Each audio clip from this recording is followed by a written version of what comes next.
Hello and welcome to our Fantasy Grounds Saturday stream. I'm Josh, and this is map and image creation inside of Fantasy Grounds Unity. Thanks everyone for joining me this afternoon. I really appreciate it.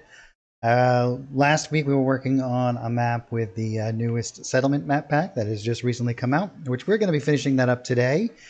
But before we get into that, I like to talk about all the news and any sort of image-related updates and what's going on inside of Fantasy Grounds Unity on that side of things. And so if you guys are unaware, there's a new build in the test channel if you guys want to try that out. Please report any bugs that you might find because it is in the test channel and it's just a lot of the preview of things that are in the works or things that are changing inside of the image creation area. So we have a whole new system for our undo functionality, as well as a whole bunch of other nice quality of life improvements that Carl has done. So it's coming along rather nicely, and it should be out in live, I would estimate, pretty soon. So yeah, that's actually where we're going to be working in today. So we may find a couple of bugs and whatnot, and so don't worry about that because this is just in the test channel.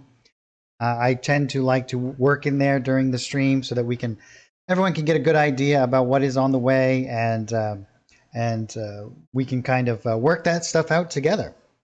Also, lots of new art packs coming out over the next couple of months, which I'm super excited about. I have a whole bunch of them that are pretty much ready to go, and they'll be being released throughout the rest of the year here. We've got some more themes coming your way, as well as a lot of new art packs. So super exciting stuff that's going on here at Fantasy Grounds. And so without too much further ado here, I'm going to be jumping right into some of the art creation. As I said, we started working with the Settlements art pack, doing a good preview of that. Once we get through this, we shouldn't take us too long. We're actually going to be working on building a new spaceship. So we've had lots of sci-fi requests recently, and so we'll be working on that later today as long as we have time. So this is what we have so far. We have made a nice little settlement on a little island area. And now all of these images are straight from that one particular art package. And we may be dipping into some other art packages. That is always a possibility. I like to mix and match them. They're kind of designed to be done that way. So make sure that you guys use all of the tools that are available to you. I'm just going to close up some of these little drop down areas here. A lot of these images we've just dragged and dropped, and I'm going to open up my assets as well and just kind of squash that over to the side and maximize our workspace here a little bit.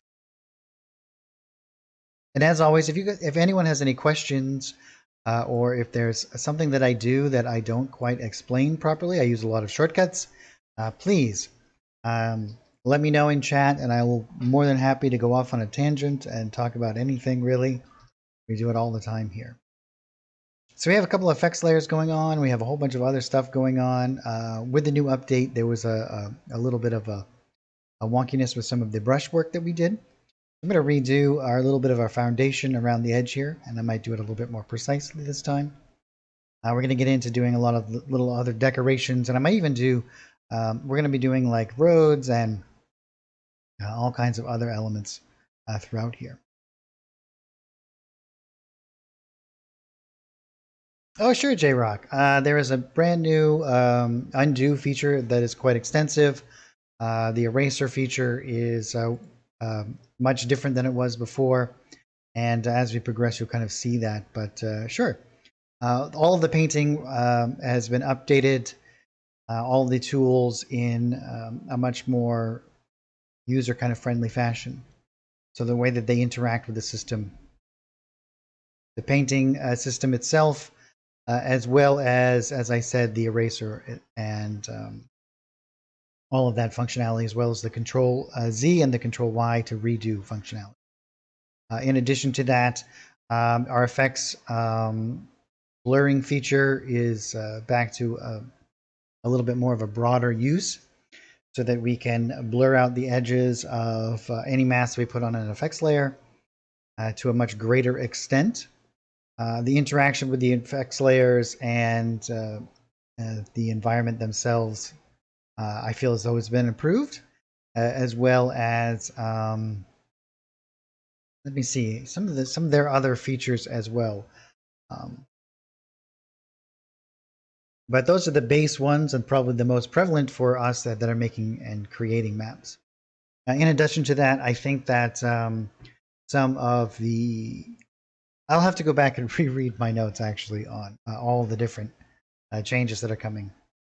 But those are the major ones. So as you can see, when we switch over to an eraser, let me just get over here. You'll see that we get this little like preview of where we've erased, and it doesn't actually interfere with anything until we let go of the mouse button.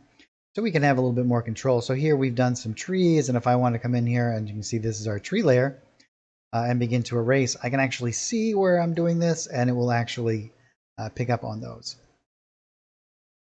And so if we switch back over, and here I'm just going to do a little preview of our line here. And we can switch in, and then we can kind of see exactly where we're erasing. And the interaction here is much more prevalent. And now you can see we can hit Control Z, and we can go right back through all of the functions that we just did. And if we hit Control Y, we can go back through. So this is the biggest and major changes that we have that we really want to pay attention to. And you can see how much the smoothness and the interaction between all of this is really quite great here.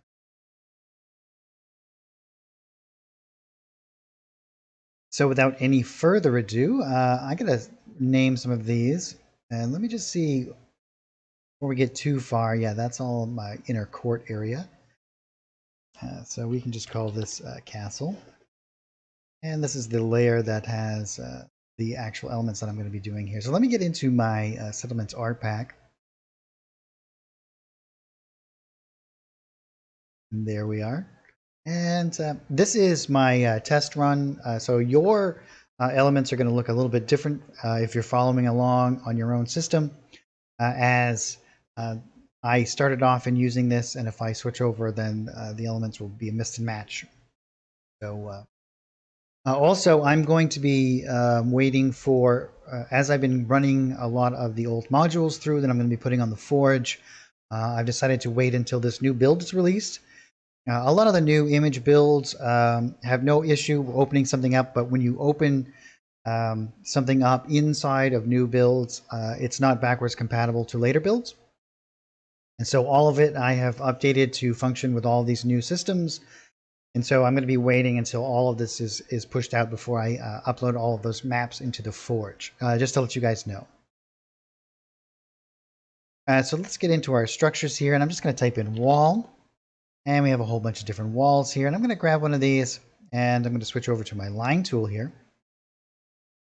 And we're going to fix the orientation here. I'm just going to use something like this. And I'm going to be building around the outside of some of these images. You can see here that this one is kind of stuck out there. Let's just grab our little eraser. I think it's on. Is it on this one? Yeah. We'll get rid of that.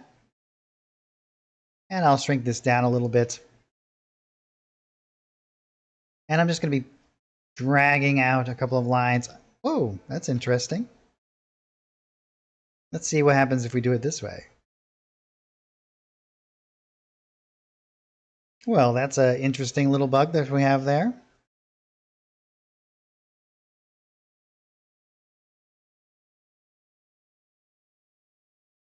So as I said, we're going to be running into a couple of bugs, but that's no problem. We can do it with our stamp tool. And I'm actually just going to stamp this right along here, along this edge.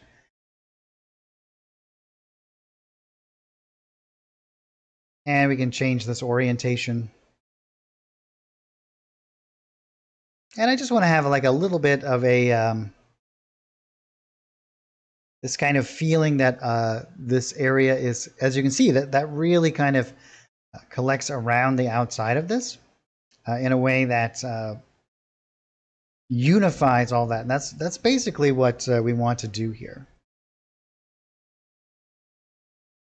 One of the great things that we do with this rotation feature where it goes at 45-degree angles is, especially when we're doing something like this, it will automatically go right around the outside, and as I rotate it, it's going to maintain that orientation, so I can quickly and easily do these kind of squared off areas here.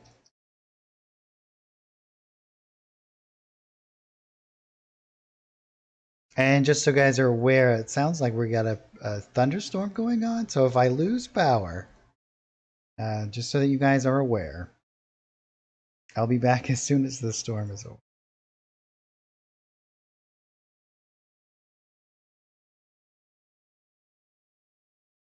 And I think we'll do, yeah, I'll just drop one like this. And then in this, what I'll actually do is change the, turn off my aspect lock ratio here and drop this down. Actually, we should do right here first. And this is at 0.08. I'm just going to remember that. And then I'm going to drop it down to something like 0.5.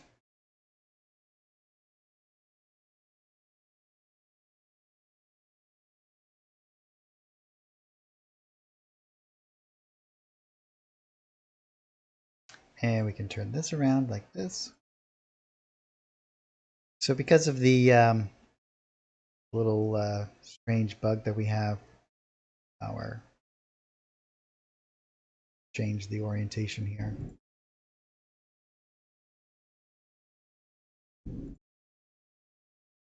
With our line tool at the moment, with the new test channel, I will be doing most of this stuff just with the, and I'm going to change this to 0.08 now.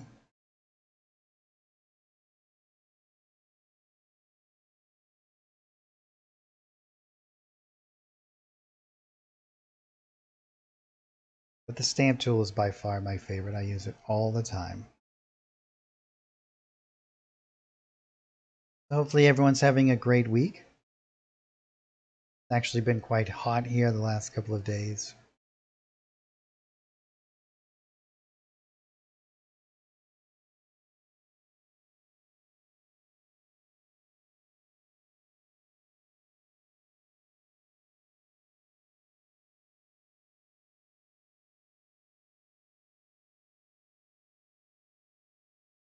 Excellent. And as you can see that, like I said, that this just kind of unifies all around here. And we'll do this side right here.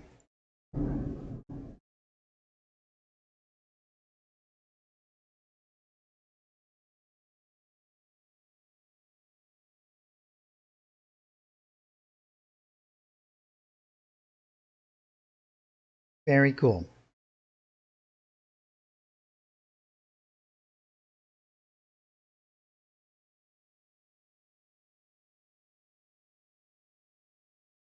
All right, now that we have that redone here, and again, I think I'm going to just do like a little test layer here really quickly.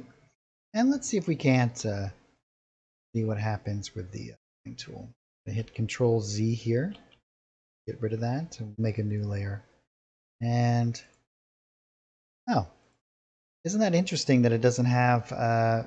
It's the it seems to just be painting from the original kind of onset. So if we use something that's already in that kind of situation, then we have no problem.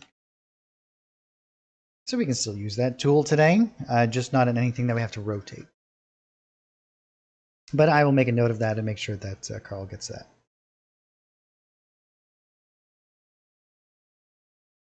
Oh, excellent, Fish Not.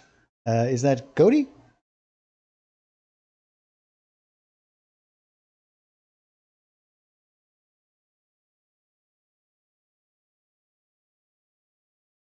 Oh, you guys are going to play What's Old is New? I actually really enjoyed that system. I think that it's a really cool system.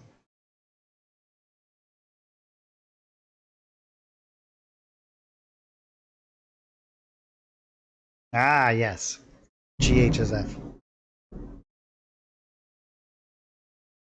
Well, we have some really crazy sounds going on outside. I'm actually going to get into, I'm going to grab some of these stone. Well, not stone.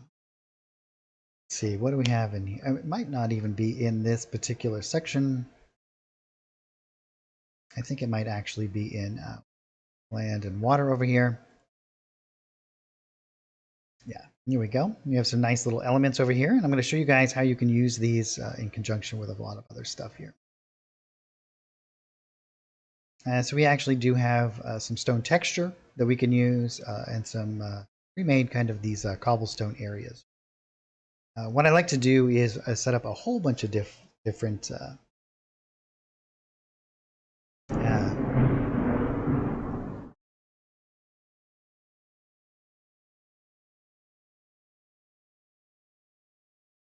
sorry about that. It's probably the craziest sounding thunderstorm I've ever heard in Maine. And again, I'm going to grab some of these elements. Yeah, you guys heard that through my microphone? That's thunder that's going on outside at the moment.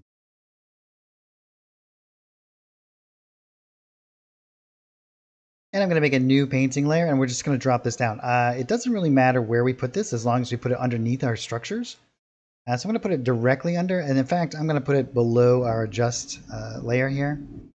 Let's see, we got our, this is where all of our farming stuff is, and then all of our bushes and whatnot. So we should actually do below that as well, but we'll do it above our grass because we're actually going to be painting it over that. And I'm going to add this in as cobblestone.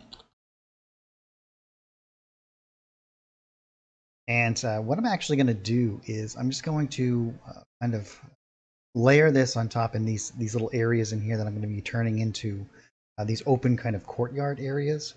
Now you can do this a bunch of different ways. I'll make this a little bit larger.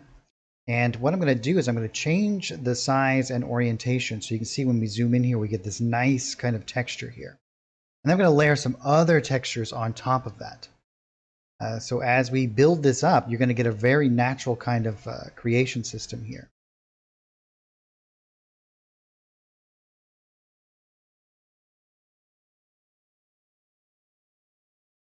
And we can even lower down our opacity. And the reason why we want to do this is going to lower even further. Let's like down to 75. This will be where the grass is creeping in the edges, where it's starting to get covered up by dirt and all the other elements. And we can now go over some of these other areas that there's some more.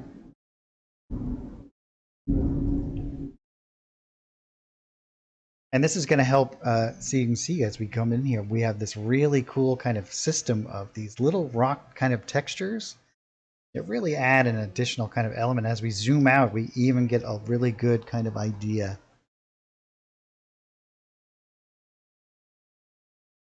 of how this interacts here.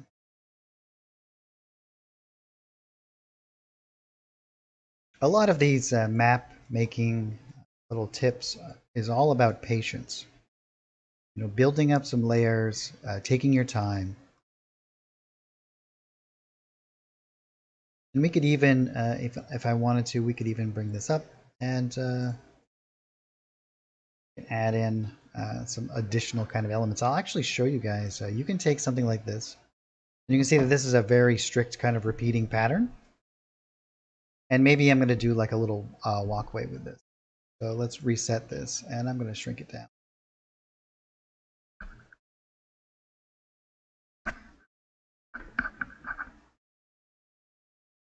Hold on one second.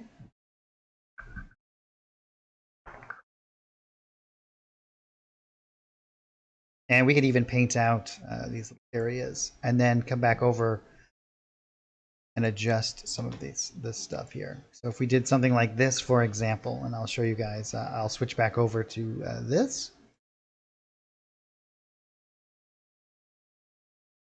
And I'm going to drop down the opacity here a little bit. And we'll get some little minor variations in here. And I'll drop this in. And then what I'm actually going to do is layer over the top of that some additional kind of elements here. So here we can go back into our decorations here. We go into our flora. Grab one of these neat little grass kind of conglomerates. So let's grab something like this. And I'm going to actually do this on a new layer. Call this grass 2.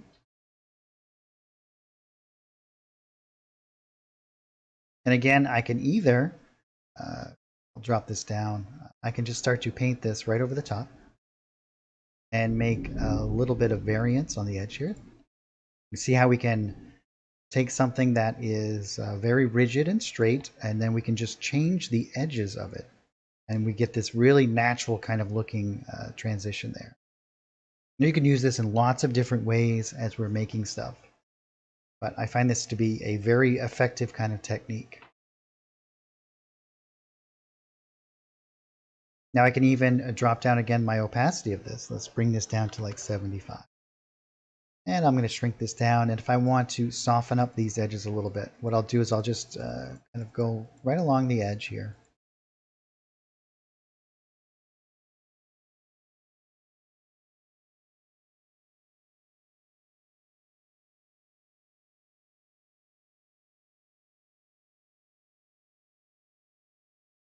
So you guys getting excited for Gen Con next month? We here at Fantasy Grounds will be doing some Gen Con events. I'm going to be doing some tutorial stuff on not only map making, but also doing a line of sight and light integration into our maps.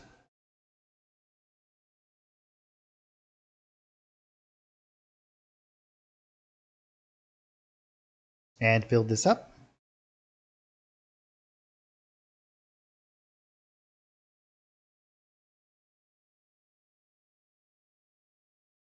And I'm just going to expand this out a little bit and move over. No problem, SDSL.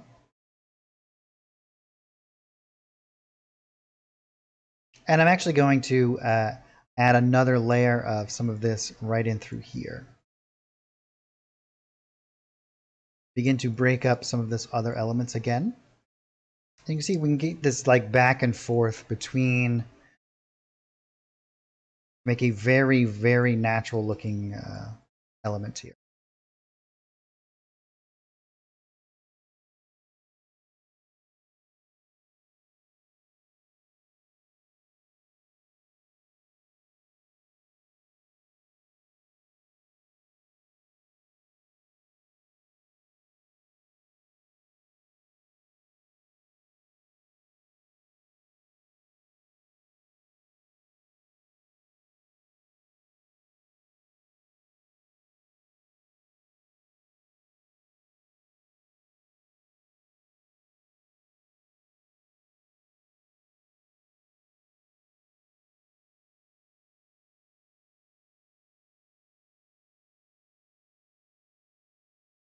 And those color variations, I think, really work out well. And we can always come in if we feel like that the cobblestone has a little bit too much color information to it.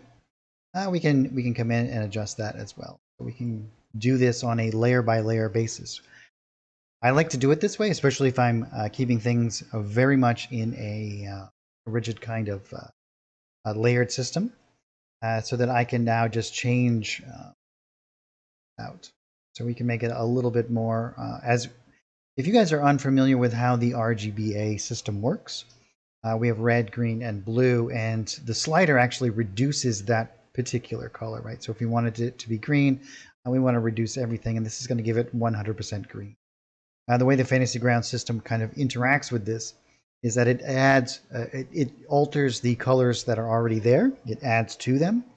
So it takes that base color and then adjusts it further. So we can come in here, and by lowering down, let's say the green, for example, we're going to make it vary into the purple. We're only going to be left with the red. And so knowing how this system kind of interacts will help you guys tremendously in doing your colors and whatnot. Now, the other way, if you don't want to mess around with these particular integers here and sliders, you can just click in anywhere in here, and you can even hold down the mouse button and drag around, and this is going to adjust in real time for you. So you can find exactly the kind of hues and tones that you might want just by clicking it. And if you want to keep this hexadecimal code, you can just hit Control-C, and then we can apply it to anywhere we wish. But because we're doing this on a layer basis, now any other color stone that we, cobblestone that we add in will immediately get adjusted into this. Now there is currently a little bug where when we open this up, it sets to its default value. So I like to do this after I've applied it to the map and possibly even at the very end. But again, it's pretty easy just to adjust as we add to something like this. I think that that's probably going to be pretty good. It's going to have that feeling that there's this mixture of dirt and other things over the rock.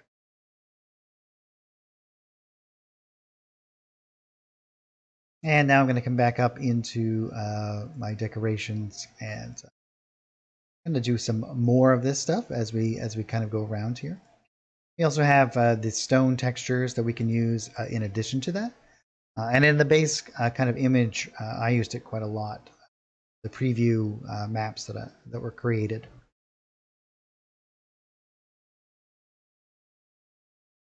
And I make sure I'm in my stamp mode here. And as you can see, as I begin to stamp this, this is going to adjust the color because it's on that already. It's already changed on a layer level. So I never need to worry about it ever again.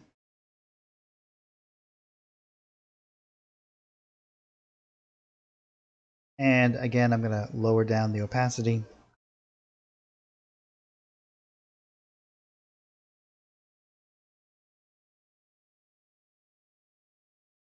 And then we want to do like these are the most heavily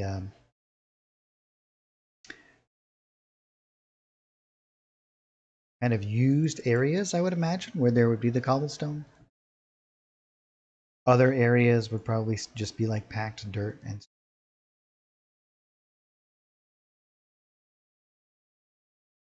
let's see, what layer would that be on? I would be painting over that. I'll have to see. Oh, it's on the same layer. I wonder how that happened.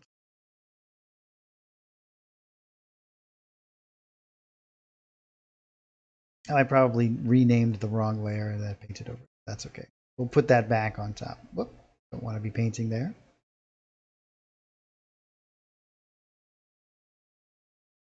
This is why you guys should always name your layers when you make them. Learn from my mistakes. And we'll even bring some down towards.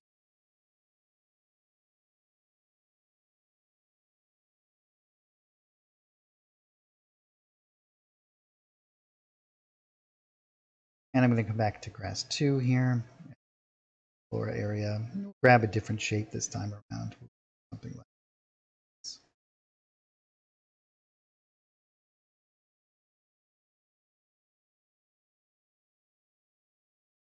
And we'll just add in some additional kind of elements as we. And as you can see, like this interaction between the images as it goes back and forth, I just really feel like that is kind of a natural progression. This is how things would actually interact with the real world. Where the grass is cleared away and then it just keeps creeping back from the edges.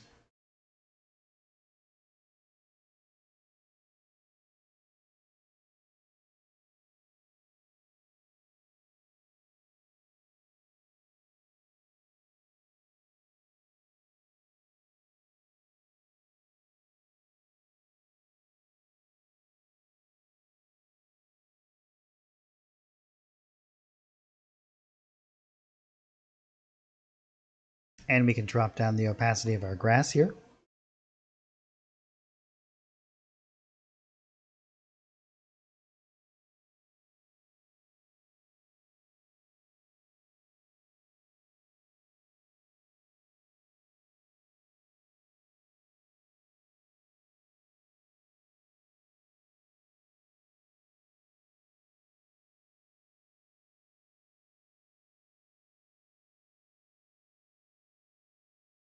Sounds like it's finally calmed down outside.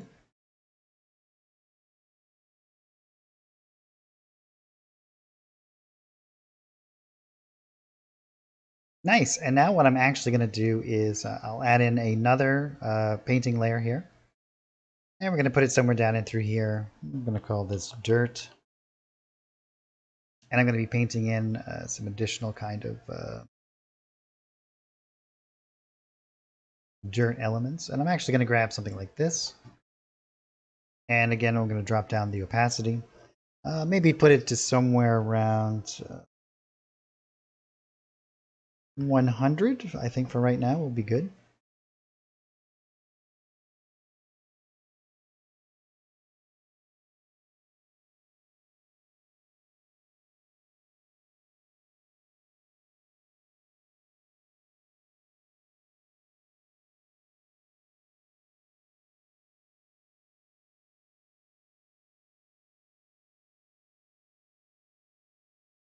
Now, another thing that you can do, and this is where things can get super fun and inventive inside of FG.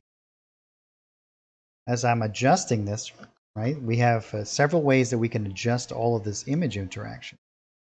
And as I begin to build this up, I can always come back in and adjust the opacity of the layer as well. So I can, even after the fact, if I feel like it's a little bit too overpowering, as you can see, I can change the adjustment of this whole layer.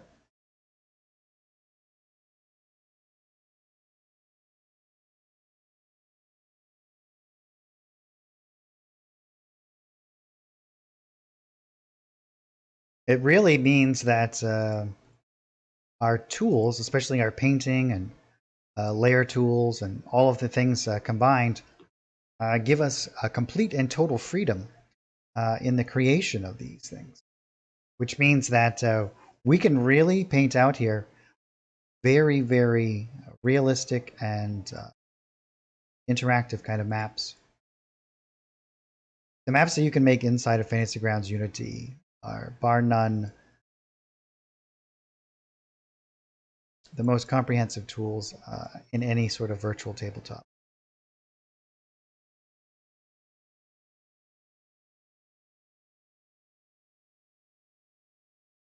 In my opinion.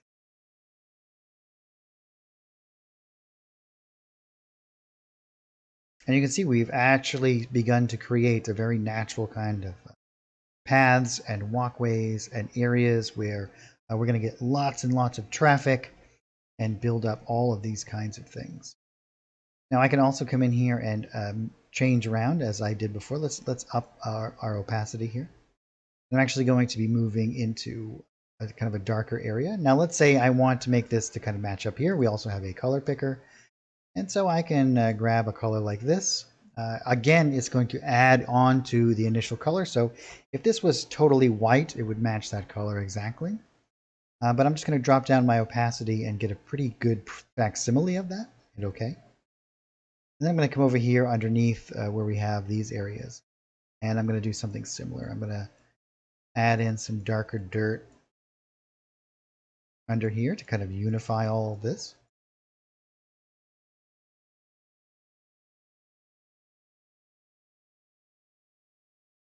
And it's okay if it like pokes out on the edges a little bit.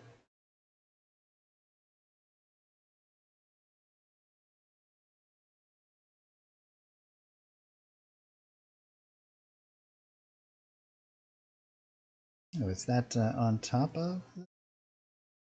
Interesting. Apparently those are on different layers, but that's okay. What I'll actually do is grab my little eraser and we'll just get rid of those. Let's see. Seems to be on the grass layer itself. That's all right.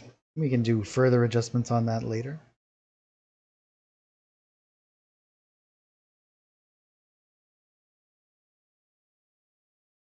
Here.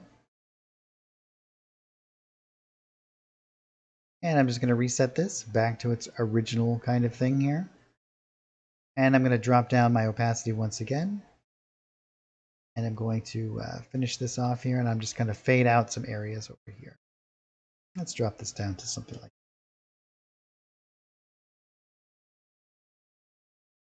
that. I'll hit Control Z. Let's fade that. Let's do this like down to like something 50. I'm just going to do some on the edges here and around the building.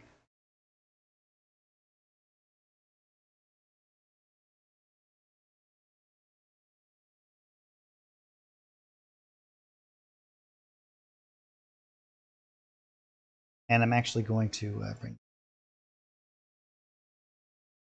and I'm going to fade off this little edge here to make this a little bit more of a feeling of a taper.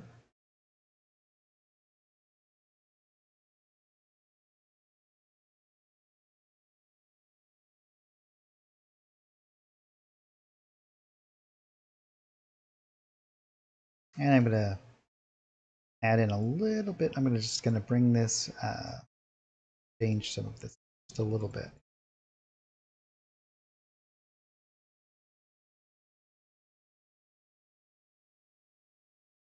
We'll go back into our floor over here, grab some of these nice grass shapes. I think I'll use this one. I'm going to come back into my grass area over here. I'm going to pull some out from underneath just here.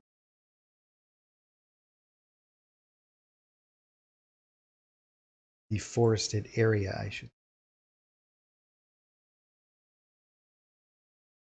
I have to say that using these tools, they just seem so much more responsive in the new build. It's really great.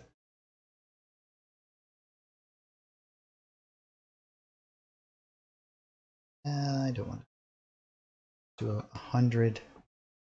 Should be pretty good.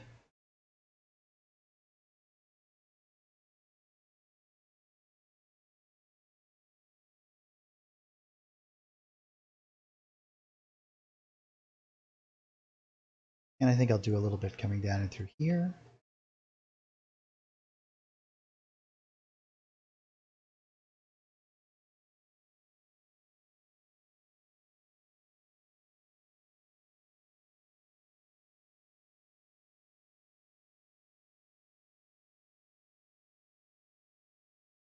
And we might even want to do some that comes right up to the edge of.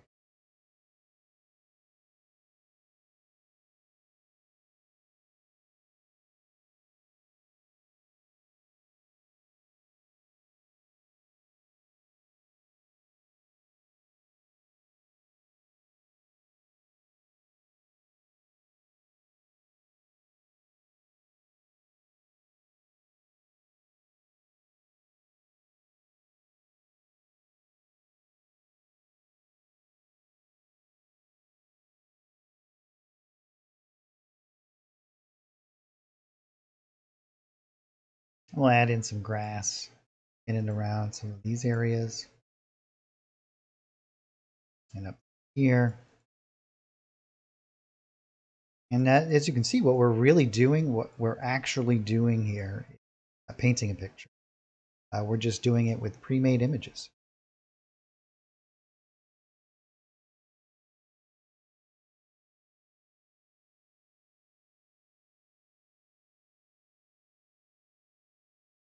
And you can see how natural this is starting to look. We're really starting to get a very illustrative kind of feel.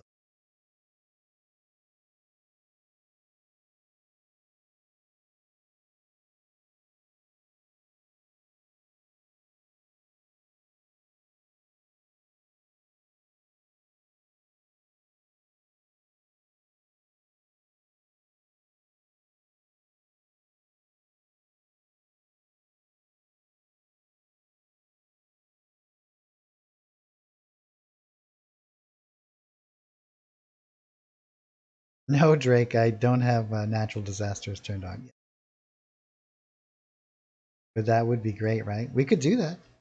We could do a before and after, which would be pretty fun to take something like this and then make it into a ruined city.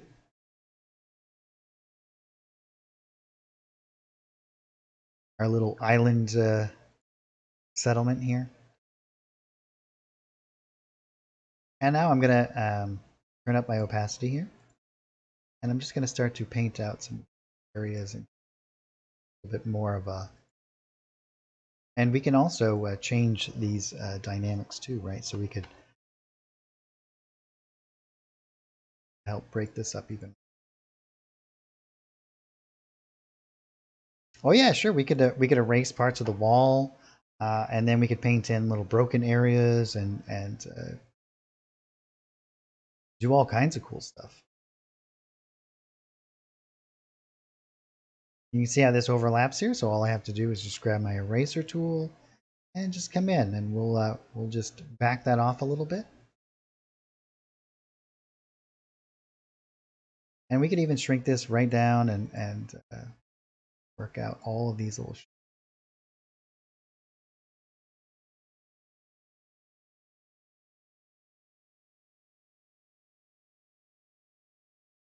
Now I'll reduce my opacity again. We'll do like 150. Keep hitting my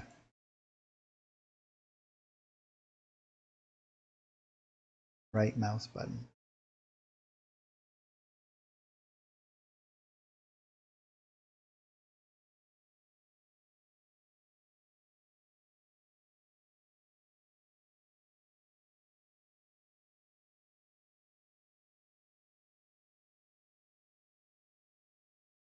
I love having the Control Z feature back once.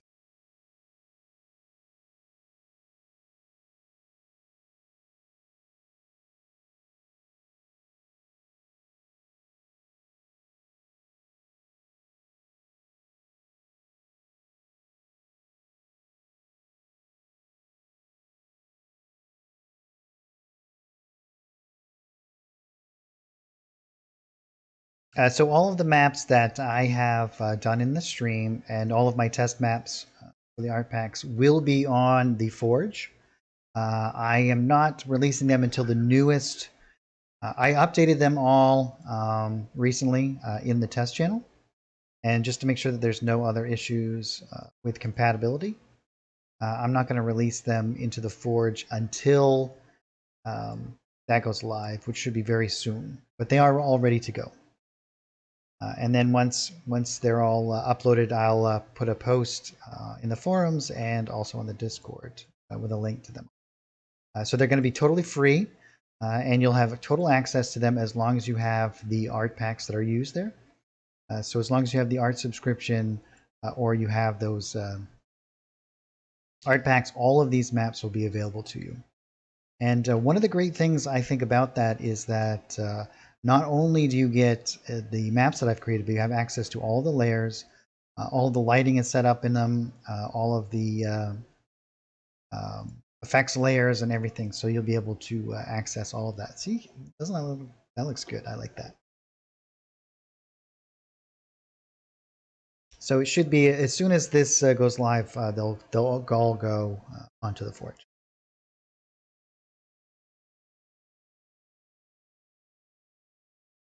And I think what I'll do is just bring this out and go into Grass 2 here.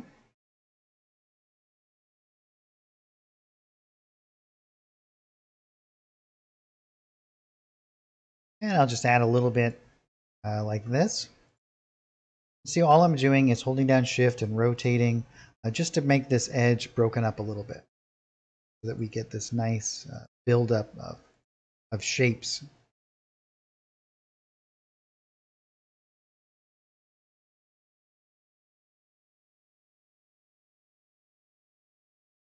I don't believe that there's any enhancement to the lighting, no, J-Rock. So the question is, anyone who's watching on a different platform, is there any enhancements to the lighting in the next update? I do not believe so, but I'll get a comprehensive list of all of the features and changes.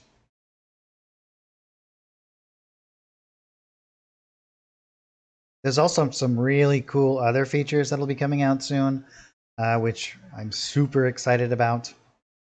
Some UI changes possibly, and some other cool stuff that Dominic has been working on. So lots and lots of really cool things happening. In fact, some of the coolest things that I think has come out since the lighting and the line of sight features.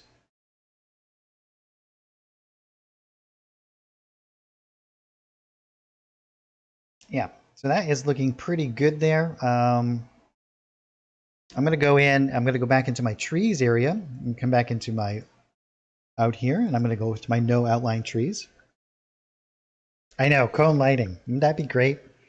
I would love to have all kinds of different tools along those lines. And I'm going to grab one of these kind of clusters like this. And I'm going to start to build in some of these tree clusters in and around in these areas. And so the way I like to work with these, like I'll do a little example out through here. I like to start with these larger kind of conglomerates, and depending on if I want them, they'll probably be kept away from the wall a little bit. But I do these larger kind of elements, and then I build off with the smaller rounds around the outside, so we get a very natural kind of progression. So I might come in here, and we can drop some like this.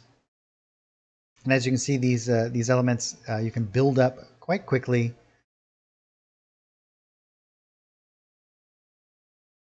And fill these spaces pretty fast. And again, we want to use our trees as a narrative kind of element. And it's less important if these go over the edge a little bit. It's kind of nice that a tree might hang out over the water's edge there a little. And then, as I said, what I'll do is I'll grab some of these smaller groupings, right? Once that's done, and then I can start to fill in some of these other, and even layer on top. And all of these no outline elements are kind of designed that way, where you can just layer them one on top of the other and make lots of cool, interesting shapes.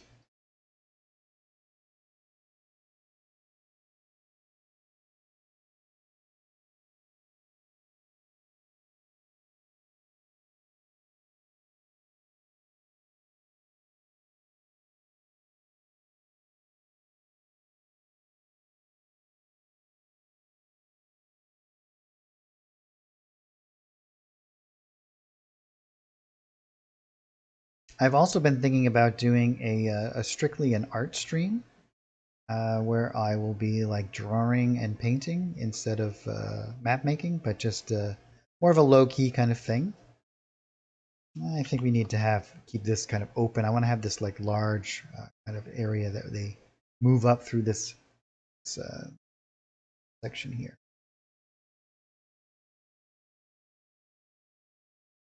So I think what I'll do is I'll grab some of these other sections through here. What do you guys think? Would you be interested in just watching somebody draw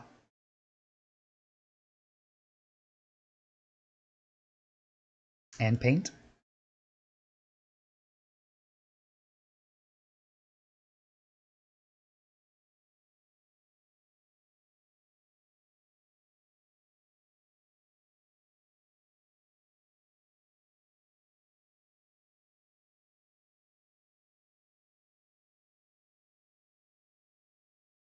Oh, thanks, Drake. Yeah, I've done a little bit before in the past, but I'd like to do one that's just that, like that's what it is. We could just like draw and chat, and maybe I could take suggestions and we could draw stuff together. Maybe do like characters or illustrations and whatnot.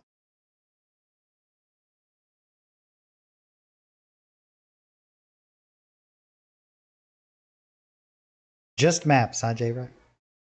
That's okay too, because I do enjoy doing this as well.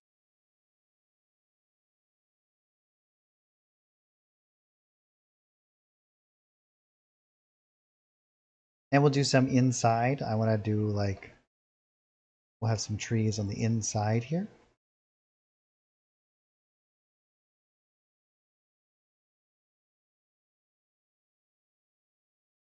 Well, unfortunately, I probably can't actually do images that will be included in a map pack.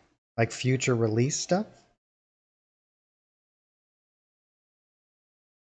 It's the only downside of doing something like that.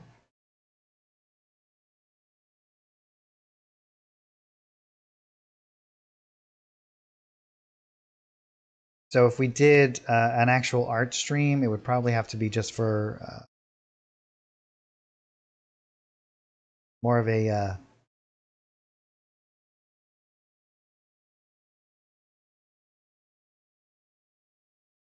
fun little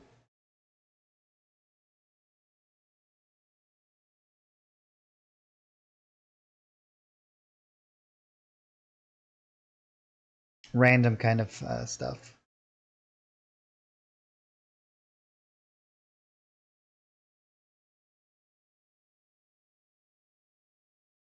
And we might even want to drop this down in underneath our shadows so we get a little bit of that. Depending on how you want your walls to be, right? If you want the walls to kind of stick up very high above the tree line, then we're going to put them down underneath the shadows. And so this is the kind of stuff if you get, let's turn that all the way on. If you once you get these from the forge, you'll be able to make all of those adjustments yourself. Kind of interact with the maps in a whole different way rather than having it a single image. And we'll do some in and around here. Now we're just using these ones right now that are these no outline versions. And then we're going to layer on top some that have the outlines and whatnot, as we did before.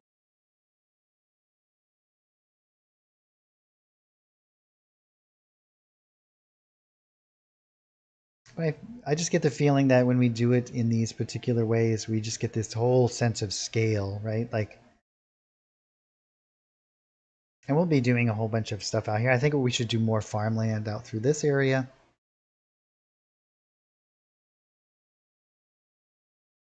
And we'll do lots of little single trees in and around and through here.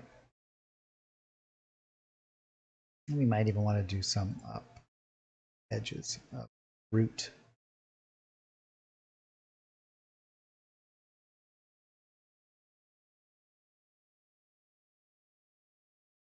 Oh yeah, that would be great, Drake. Yeah. Just some quick, easy drop maps. I would love to have have more Smiteworks products like that. You know, like encounter bundles that are all set up to go. You get like encounters and maps and everything. Oh, look at that! Like those bushes are.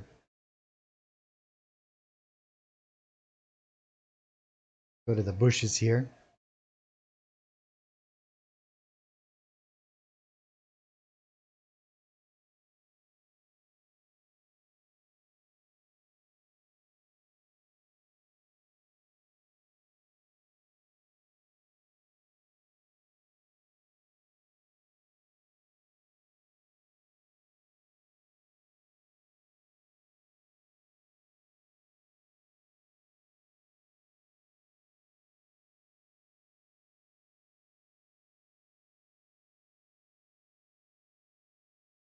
And now what I'm actually going to go up and go into these outlined ones, and these ones are specifically designed to kind of be layered on top and to be little individual creations here. So again, I'm going to work from larger groupings and then go to smaller ones. And this is just going to add a layer of kind of complexity. You can see that this just gives that, like there's an undergrowth and then that this gets layered right on top of it. And these are the, almost gives you a sense of, and you could probably do this in 2 layers too, right? Like we could actually create a new layer.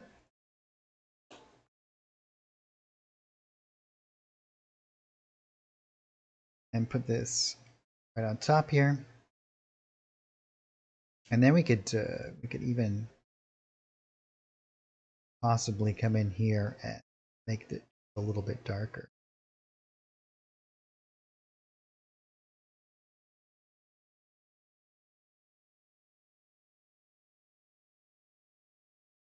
And now as I paint in through here, it'll automatically do that for me.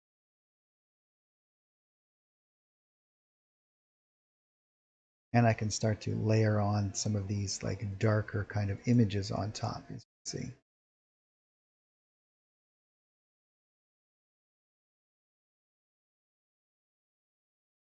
And I'll grab some of these other elements as well. We got some really large kind of groupings here. And then we have all of the individual ones and even some smaller kind of groupings.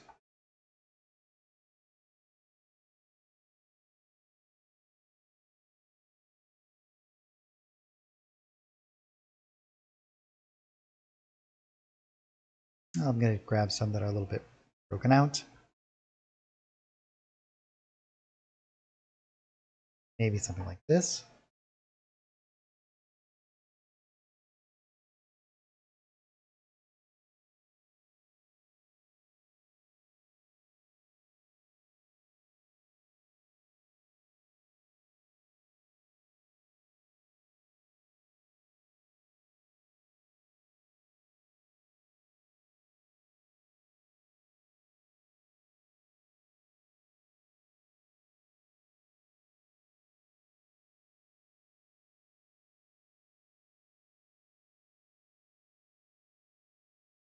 So you got any games today, Drake, or anyone else?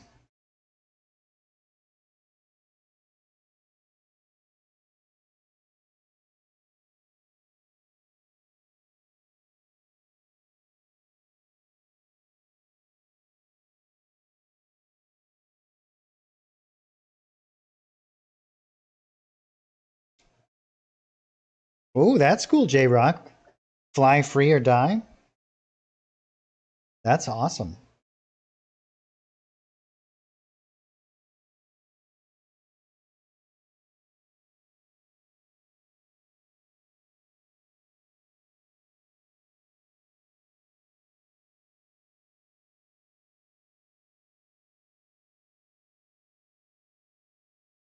Ooh, the chess game.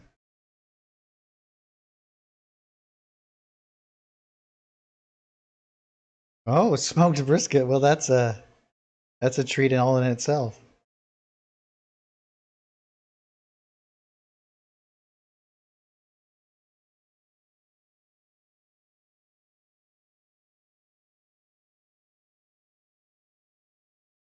Oh, that's cool, Drake. Unfortunately, I actually run a game at the same time, or I would watch.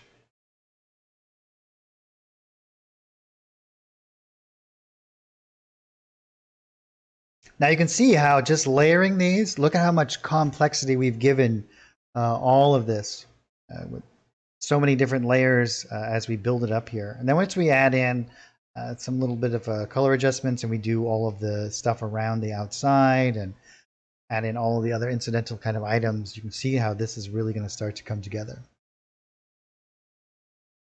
Which with the Forge active now, as you guys make your own creations, if you decided that you wanted to make your own modules and whatnot, you can build all of your maps right inside of Fantasy Grounds.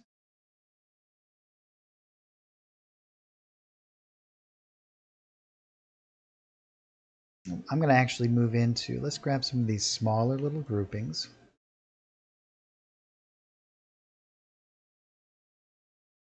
And we can drop these in. Yep, this is all built right into Unity, Realvis.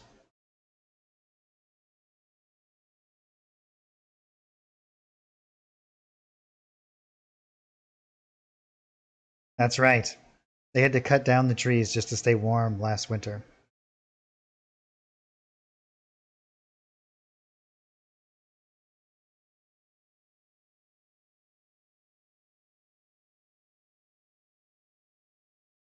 I think we'll grab some of these individual ones as well.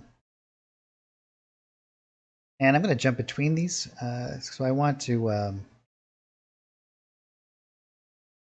as you can see, we can build up some of these layers between the two amounts.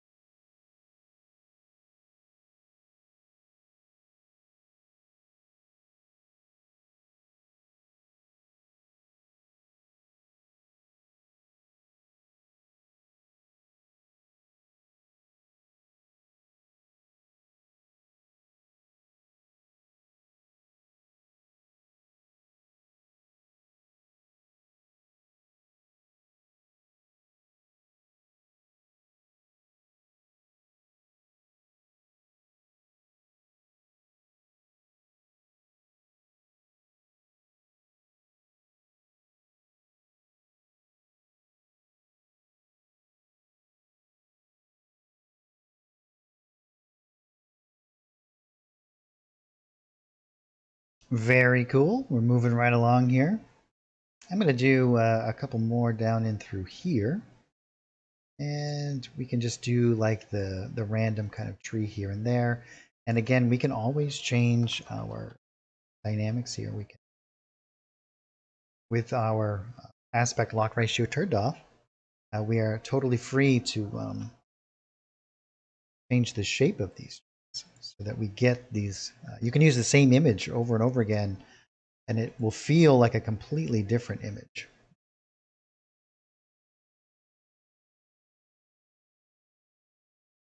And I'm going to do maybe some larger ones in and amongst these.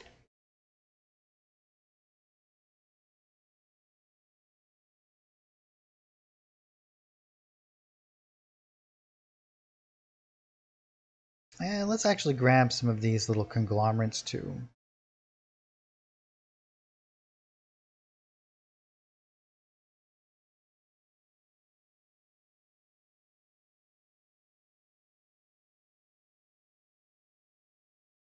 We'll add in some additional kind of elements around.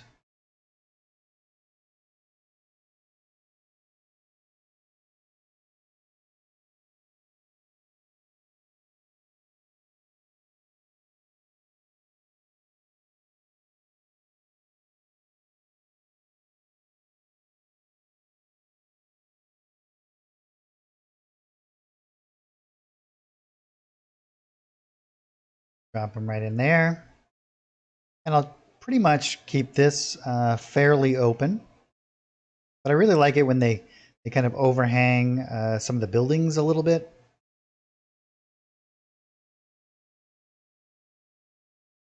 Makes it feel a little bit more natural to me.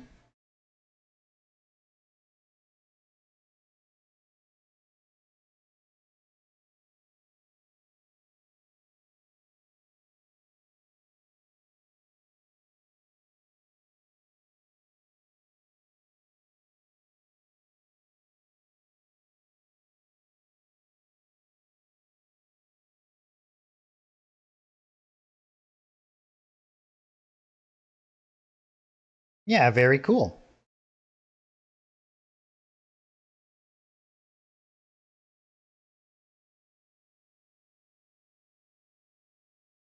And I'm going to come back into my dirt area down through here. And I'm going to start to build my path that's coming up. And I'm going to do like a well-worn kind of courtyard in through here. And then we'll do some cobblestone up and through this area as well. So I'm going to go into my land area here. I'm going to grab one of these. I think we'll use this one again.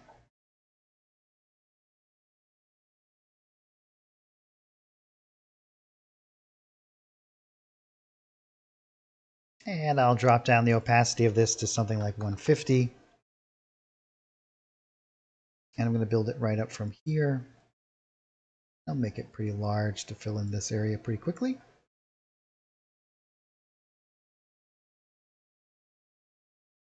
And perhaps most of our traffic, you can see that we have some grass in here that we will. I'm going to just jump up and grab my eraser. We'll get rid of that one. See how simple it is. And I'm just going to be kind of haphazard with this because, again, I'm going to be coming back over with some grass and I'm going to be working out the edges and cleaning that up a little.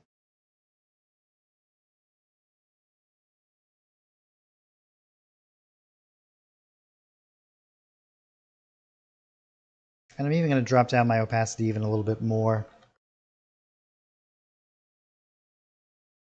And do a nice little fade in through here. I'm just turning it and clicking around here.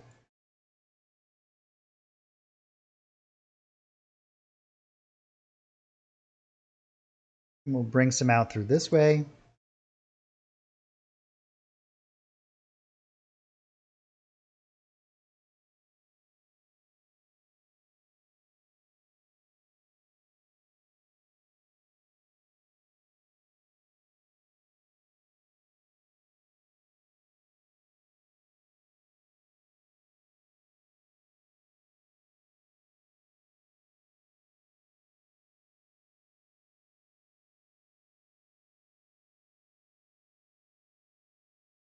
Awesome. Now we have this nice little area that we can build up from.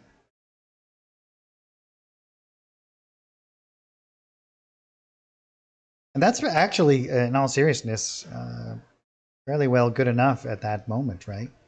I'm going to do a little bit out here because I'm going to be doing some cobblestone underneath, and I just want a little bit of this to kind of like go over the top of that. So we get lots of just traffic up through the gated area here for our castle, and then into the open kind of courtyard and through here.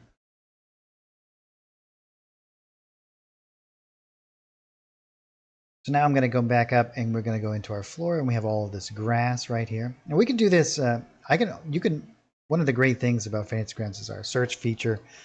So we could just type in grass, and because I'm already in this one art package, all of these images are just going to pop right up for me. And so I'm going to go into this particular layer, our grass 2. I'm going to grab a couple of these elements and I'm just going to use them to, again, I'm going to drop down my opacity to something like 125. Work good. And I'm actually just going to smooth this out over here a little. Let's back this off a little bit.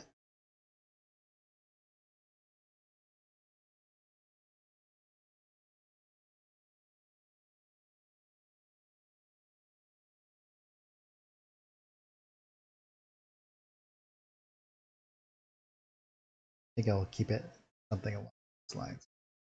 Pull it up from this side. And I'll give it a little bit of grass coming out from under the trees.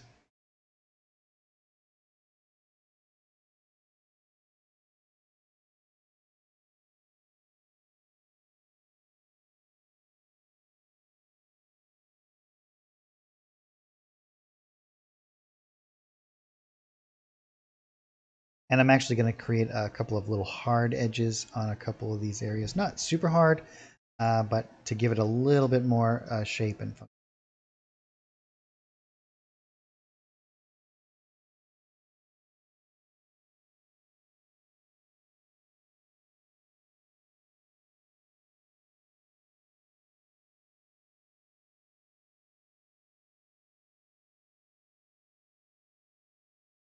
We should do a whole bunch of different plants. I think I'll actually grab some plants for some other art packs and put them around.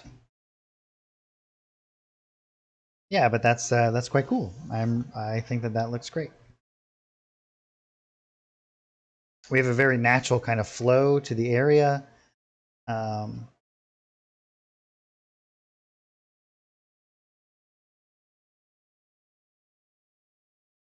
add in a couple of grass elements over here. And that one kind of sticks out a little. So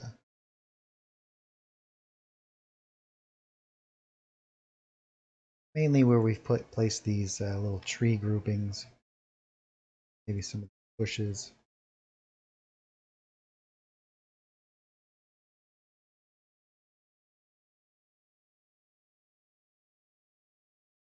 And I can drop down this opacity to 50.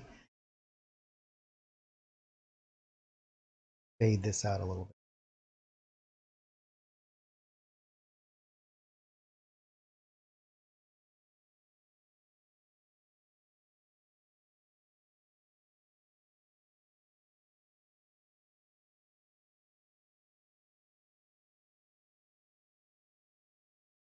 Great, we're moving right along here.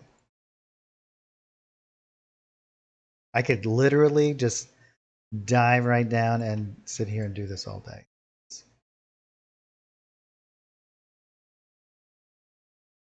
So much fun for me.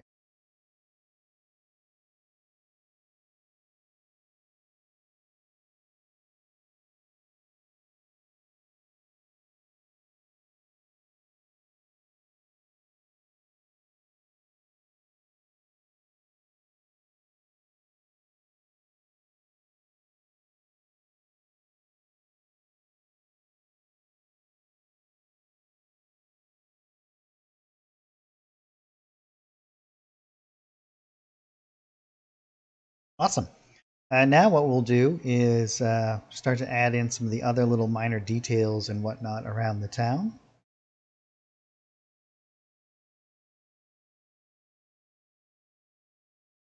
And if you guys have any suggestions or anything that you'd like to see me throw out here, let's actually this way too.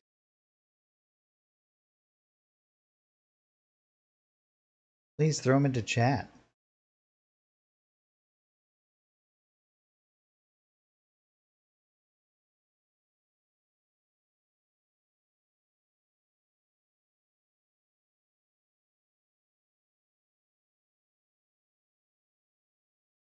And build out some of this stuff along here.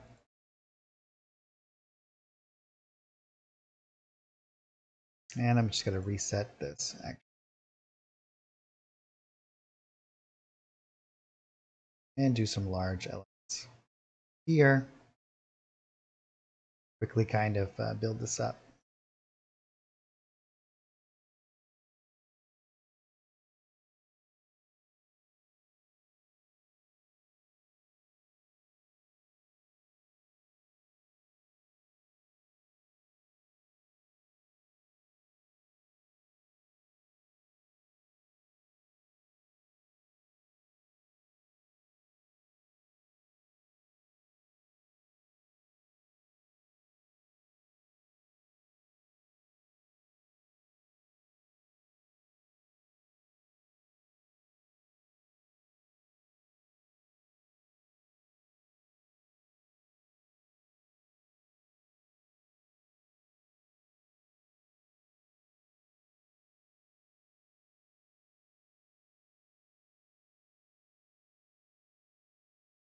I think we should do a lighthouse out on this little island.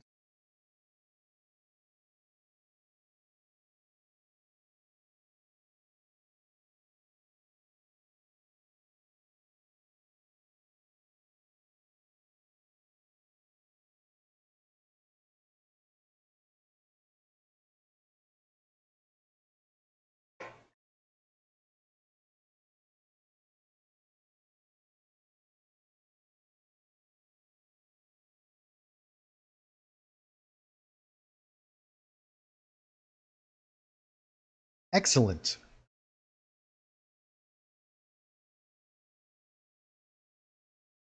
And we'll build in some of these additional little features down in through here. Maybe we'll start at the dock and work our way up and around. I think we'll actually add in a little bit more grass down through here.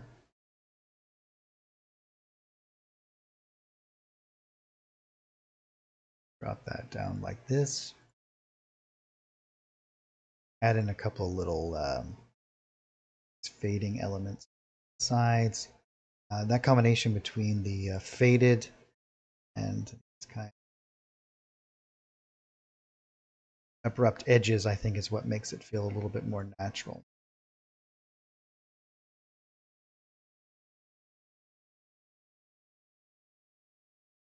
And don't forget, we can change the size of this. You can go all the way down to unbelievably small, as you can see here. We can keep going smaller and smaller. We don't lose any sort of image integration.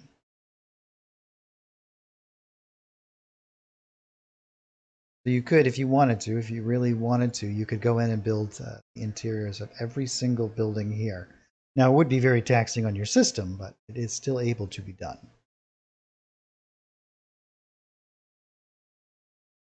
And I think we'll add in a couple of other elements here, just doing some finishing touches, some little add-ons and whatnot.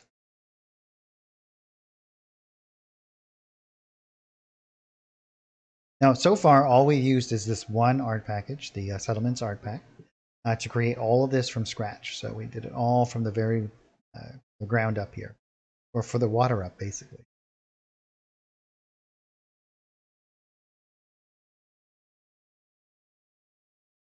But I think that we'll actually probably get into doing some additional kind of elements. Actually, you know what? Let's go into our decorations first, though, and I'm going to grab a couple of these little chips and whatnot. We can do a couple of little like rowboats. Where should we put this? Probably in the structures area. I'll actually make a new painting tab for this.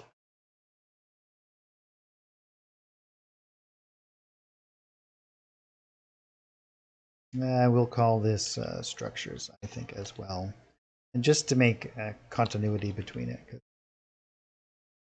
And I'll put it right above. You know what? We should probably put it inside, even though we're going to do it as a painting layer, so we can just kind of like drop these around.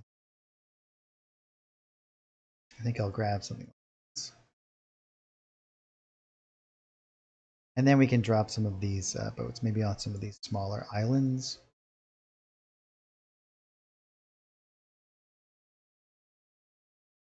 As we do have an island community here.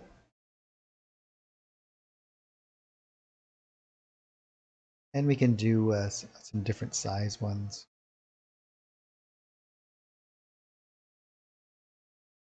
And we can add some out on the docks here. And then we'll jump into some of the other art packs once we have a couple of these things placed around. We can also change these dynamics as well. So maybe we want to make it a little bit more oblong or elongated.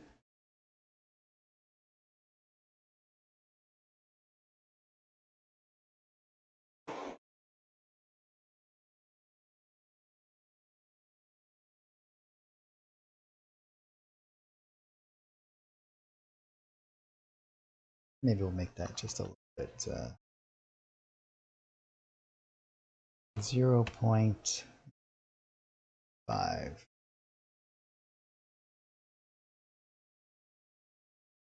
So even though that it's not displayed up here, you can do further decimals out. If you guys were unaware.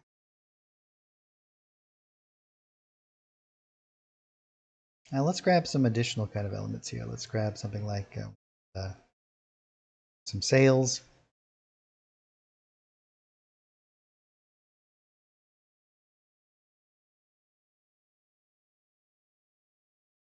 And we can do color variants as well.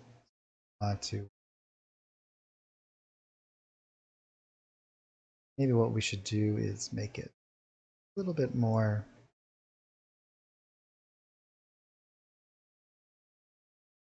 not quite so abrupt as that.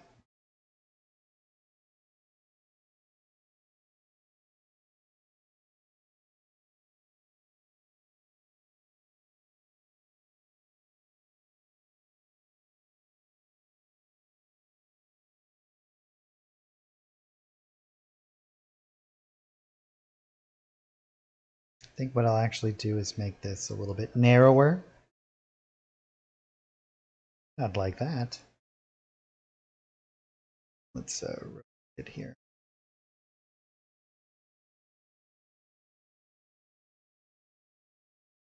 I think it does it from its original orientation, so we'll do it with a straight one.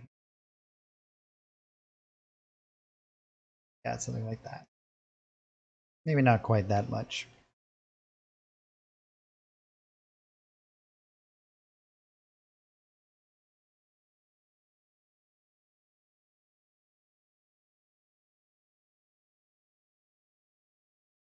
Excellent.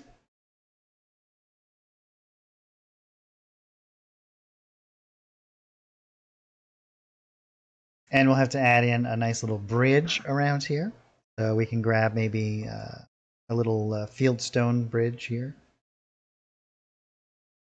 And we'll have to add in some roads. We should probably put it up screen here, and we can cut some roads through here.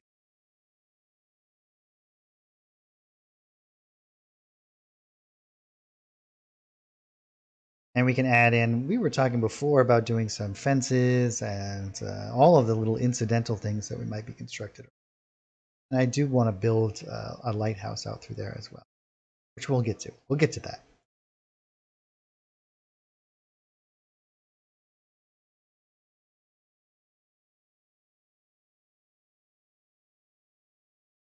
And we should probably do some other walls and whatnot around, or walled structures.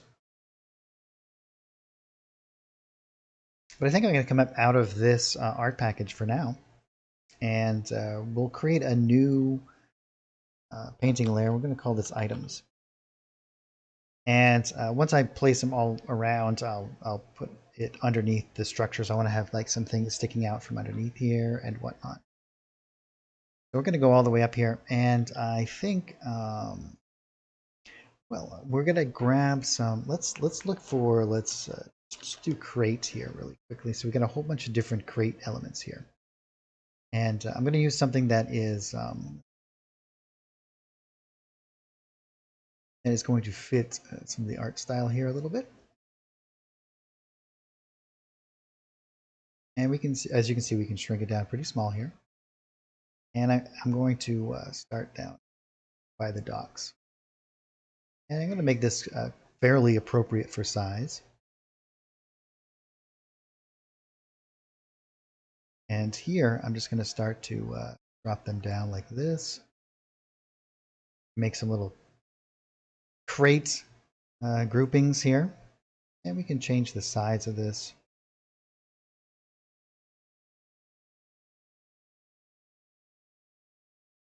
As you can see, it's just going to add a little bit of elements in here, things that kind of feel.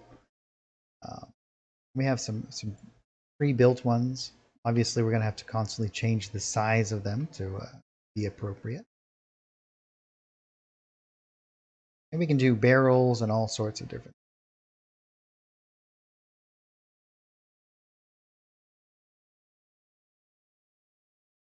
And again, we'll grab some of these and shrink them down. Put some along these docks.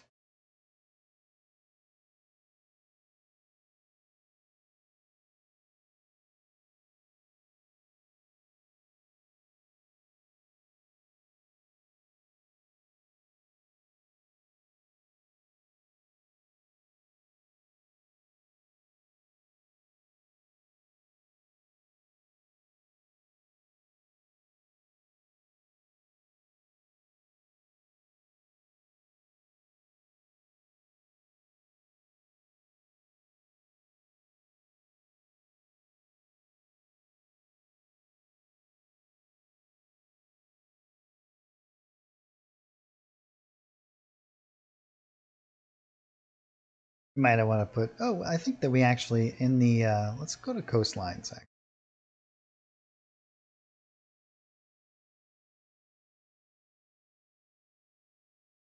And here we got a whole bunch of different stuff that we can kind of jump right into and use in this particular instance. So we have things like some oars and whatnot. Now, obviously, all of this is certainly not necessary, and probably no one's ever going to look down at this amount of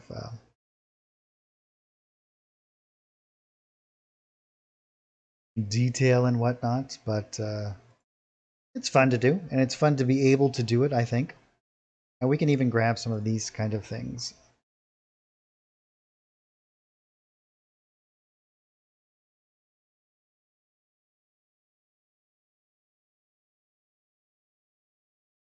Or if we want to do like loading elements.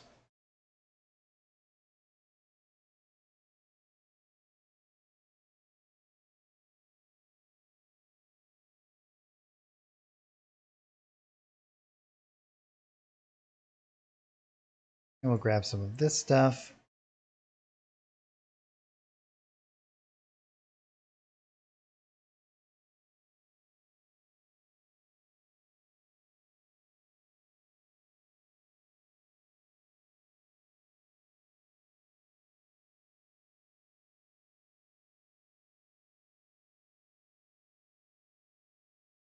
We might even want to use this awning. This should be super fun.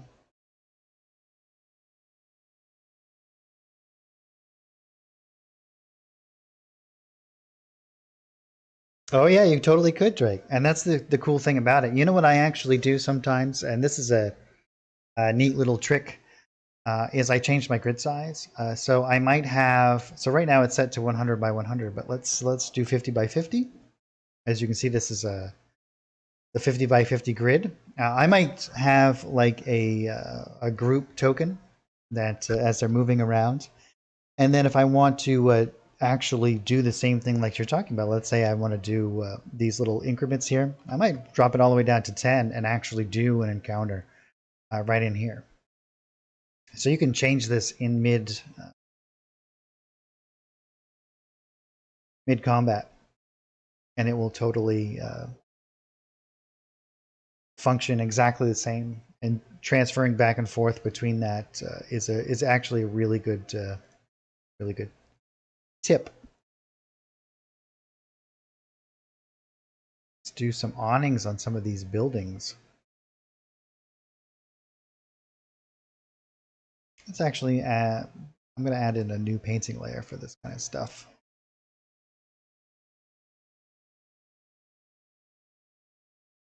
And we'll drop this down in underneath our structures so that I can just do stuff like this.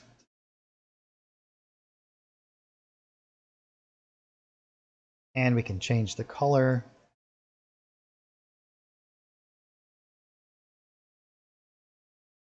Again, remember, this is only going to add to the color that's already there. So in order to have total control over the color, you have to have it its base color to be white. Let's get rid of the red here. But we still have quite a lot of control over the color.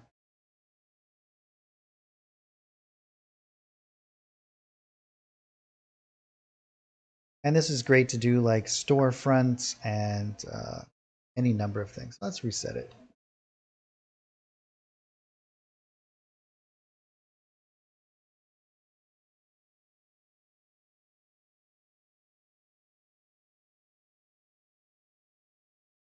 Well, let's not do it there. That's kind of a weird spot. Let's do it at the end of this building.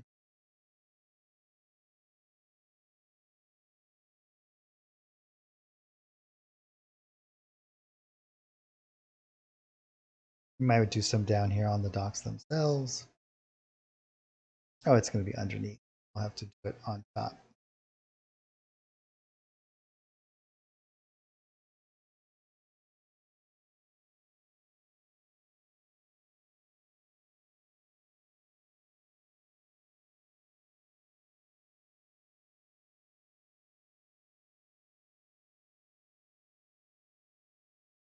Oh, that's cool, Drake.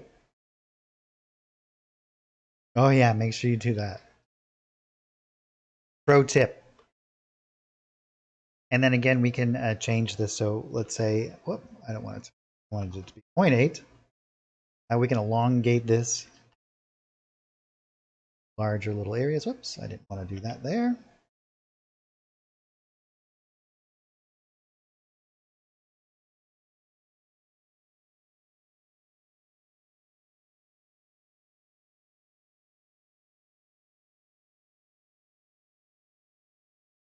And we could even build like a little market square out here or something where we all of the different little elements, and we could do like little tents and things. Lots of cool stuff.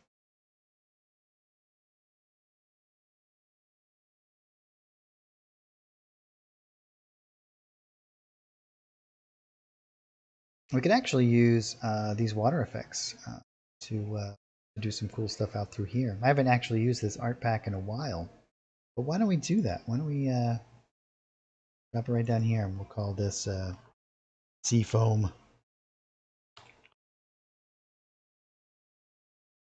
And let's grab this one to start.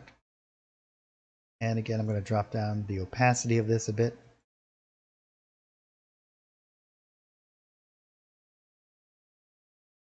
Start to add in some little watery stuff in and around here. What I'll actually do is do some larger ones. We'll drop down the opacity of this quite a bit more.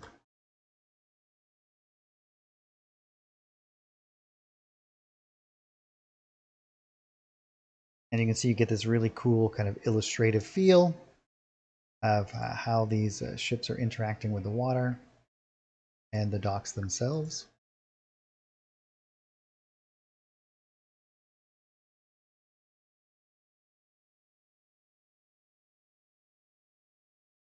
And you can see when we zoom out, we have this really great kind of effect of this.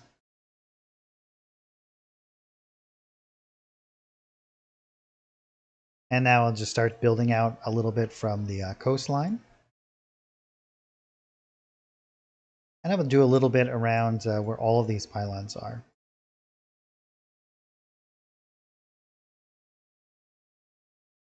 And some of these other little areas here.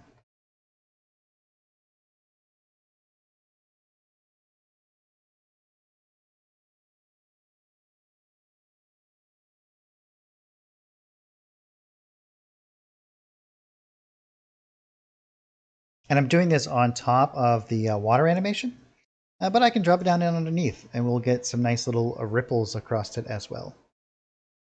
So make sure you take advantage of all of your different layer elements and whatnot. And if our ripples are a little bit too much, we can adjust that as well.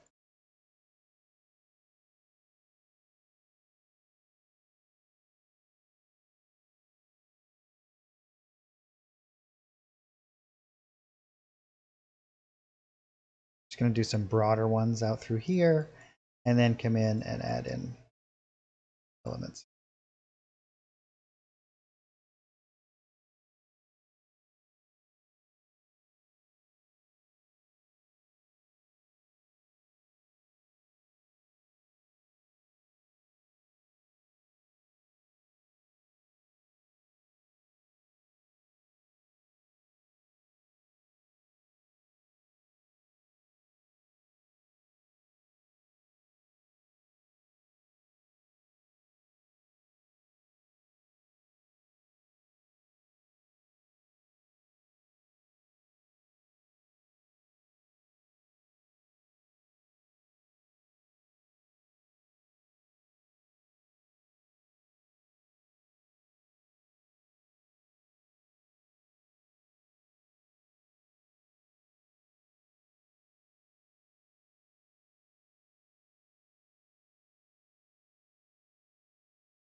Go right along these edges.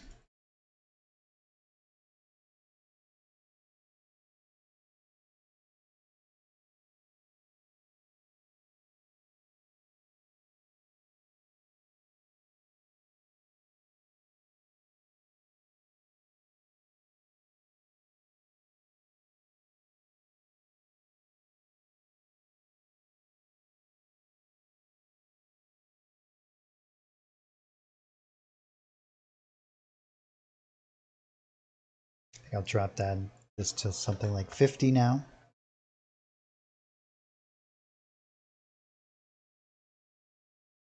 And build out this sides here.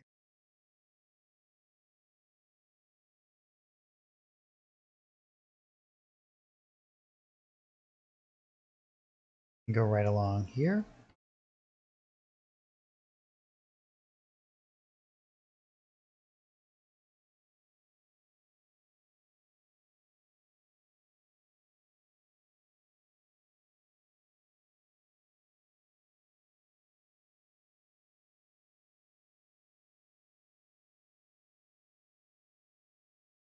And we can even do the same in through here.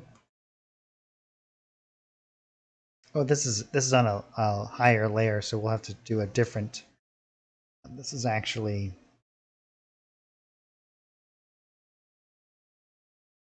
I think in here.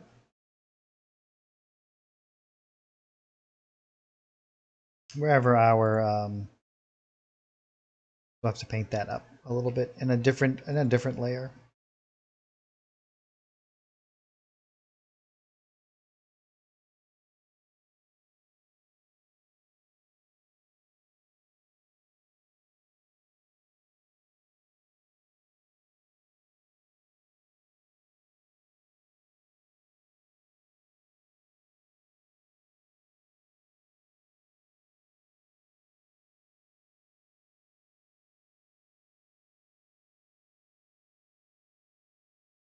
I'm gonna do a couple of little like trails off, maybe even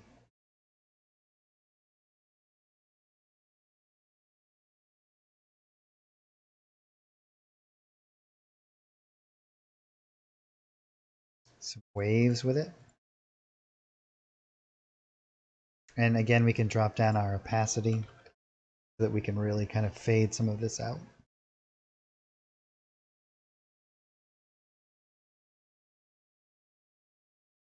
What I'm doing is I'm just moving along. I keep hitting my right mouse button. I'm just left clicking and moving along in a pattern.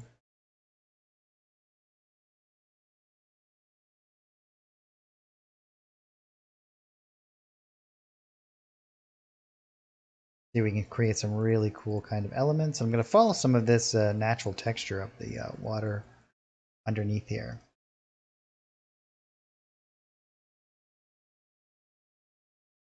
We'll do some larger ones and then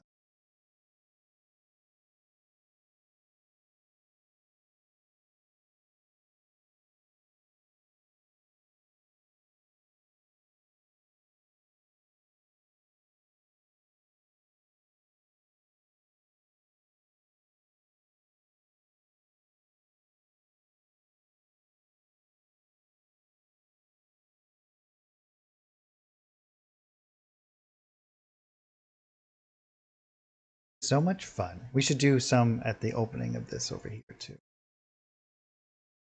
This is where a lot of that would collect. Depending on flowing in or out, obviously.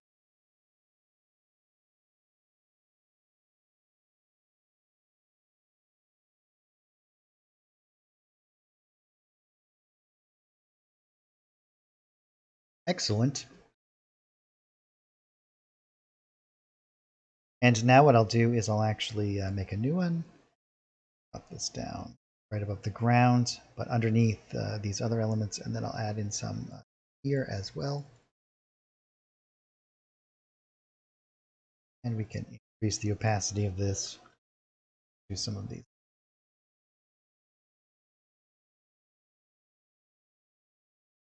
Higher kind of element.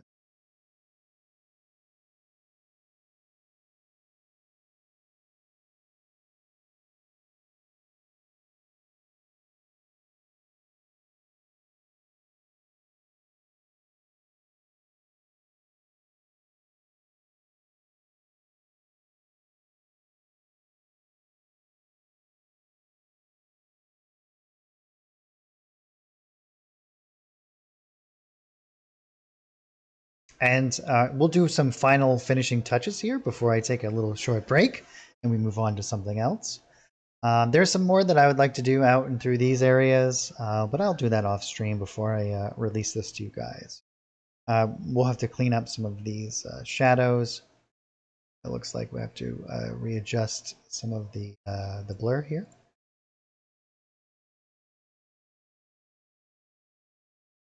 And maybe even drop down the blue a little bit.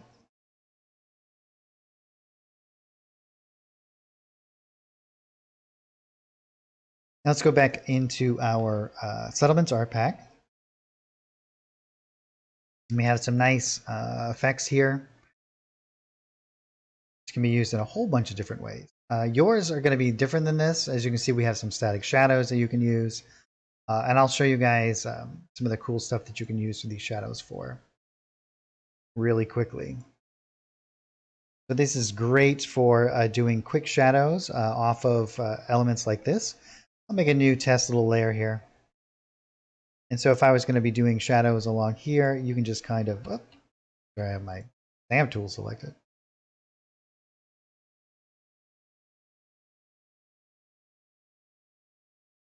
As you can see, how quickly you can kind of just paint these shadows in.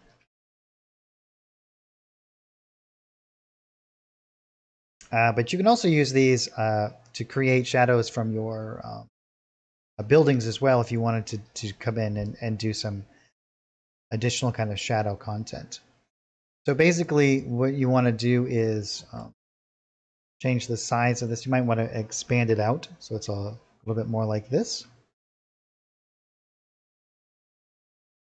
And then the way that these work, you want to just line them up with their corners here.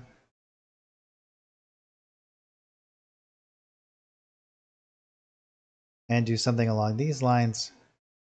And of course, this would have to be underneath your structures.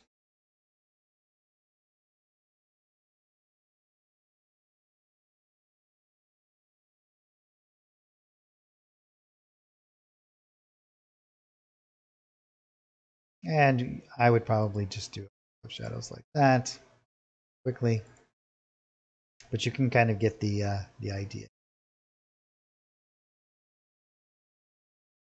But I'm actually going to come back out here, and we can drag and drop out this vignette.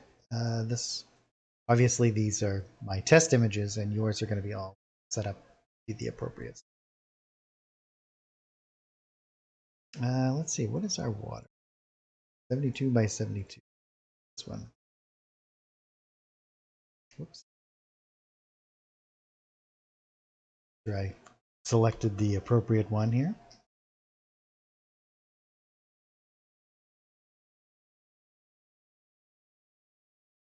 And now what I'm going to do is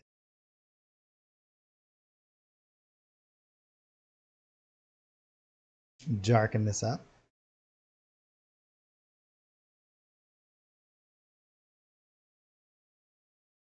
And then let's just make it black, and then I'll just lower down the opacity. It just gives a nice little focus towards the center of the map. Oh, we have a question here. When you use this map you design in FG Unity, when transmitting this map to the players, how does it send it to them? As each individual part, and then they render the map on their side, or does it send each layer as a fully rendered image? Just curious about how much bandwidth they would use. So the way, and that's a really good question. So the way that Fantasy Grounds actually works is that it sends, so let's say, for example, all of these little images that we just painted around. Let's go into our, well, you know what? Let's hide all these so we can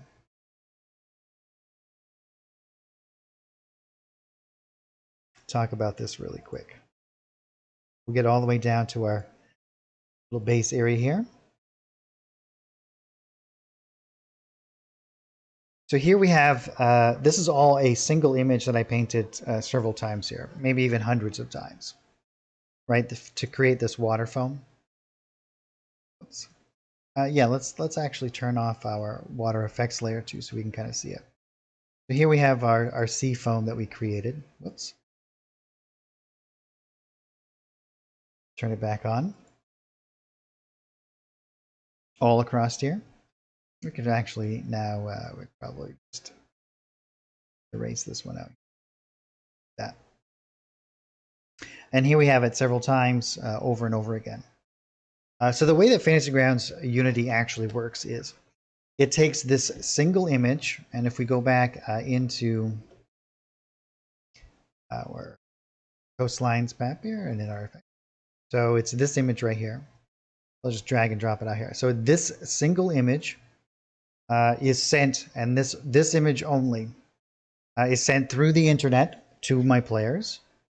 And then what Fantasy Grounds does is it sends the technical data as well, like where it's placed, any sort of transformations that's done to it, as well as any opacity or color changes, and the location of where it is on the map.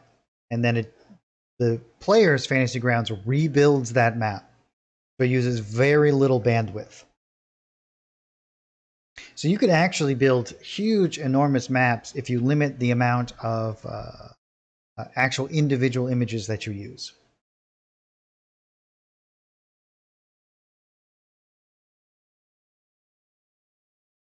So each image will be sent to our players. But there is no, so you could use the same image 1,000 times, like the same tree, several thousand times if you wanted to. And only the original image is going to be sent to them. No matter if you do all kinds of transformations to it, opacity changes, and the like. Still just the single image is going to be sent.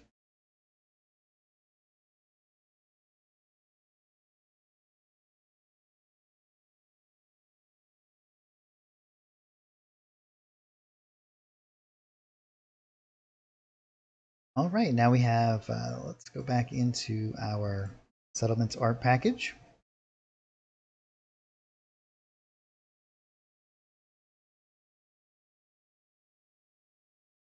Yeah, you bet. No problem. Yeah, it's actually a great question, and it's something that people don't really realize is that the not necessarily the size of the image that's important, right? Like if it's a single image, then yes, like the size of the image and its and whatnot. But the complexity of the image is not necessarily important for bandwidth use.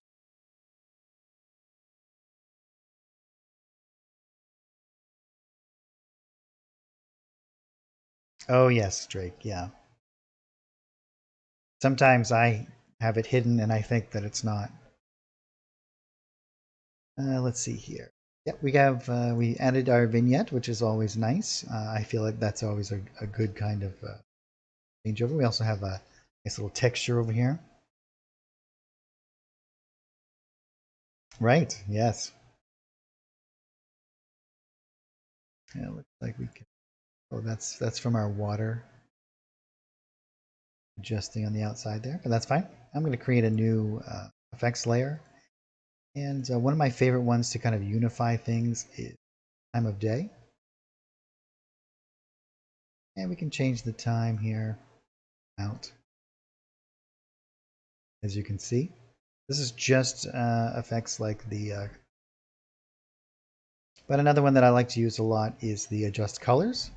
Then I can come in here and I can actually make adjustments to not only the color orientation. I can add blue or remove blue, but I can do it with all of the different color amounts, and I can increase or decrease the brightness of an image back to where they were. And I like to do this just to add in a little bit of additional kind of, as I said before, contrast and color variations and what.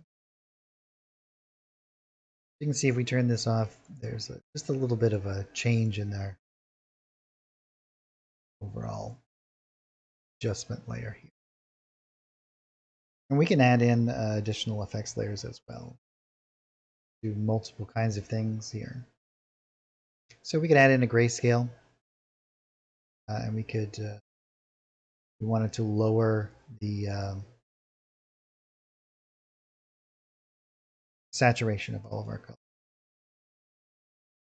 I could even drop this down in underneath my adjustment.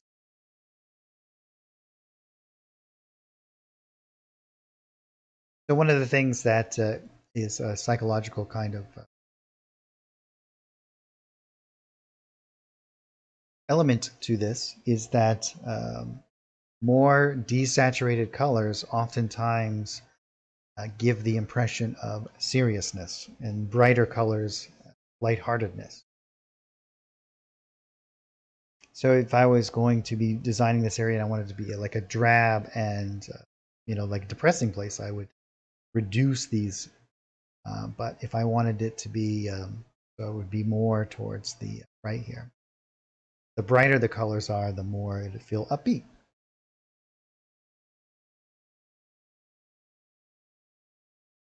And we can also do things like parchment.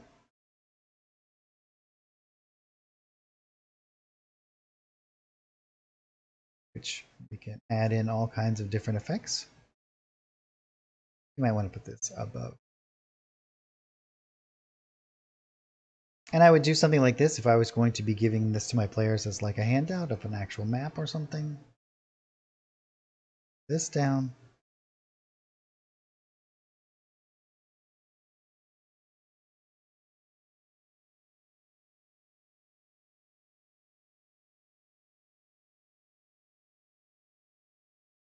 These are super fun to play with.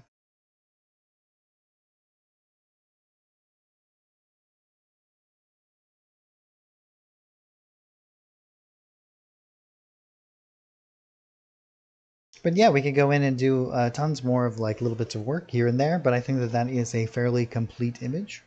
I'll add in all of this other stuff and some other things around off stream before I release it to you guys. But that's a pretty good demonstration of what you guys can do with the new Settlements art pack.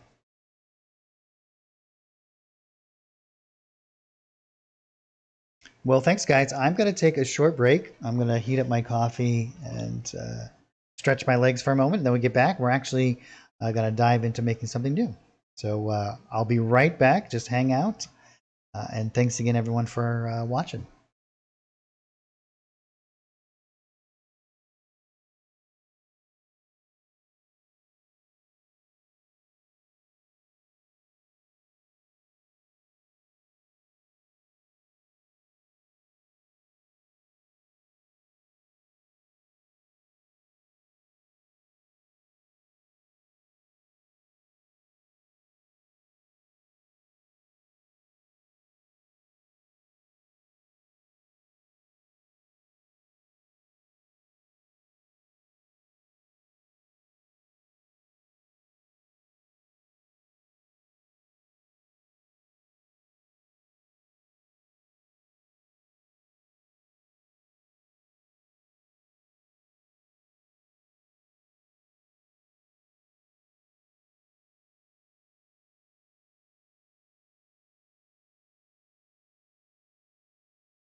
Hello and welcome back. Thanks for waiting for me while I took a short break there.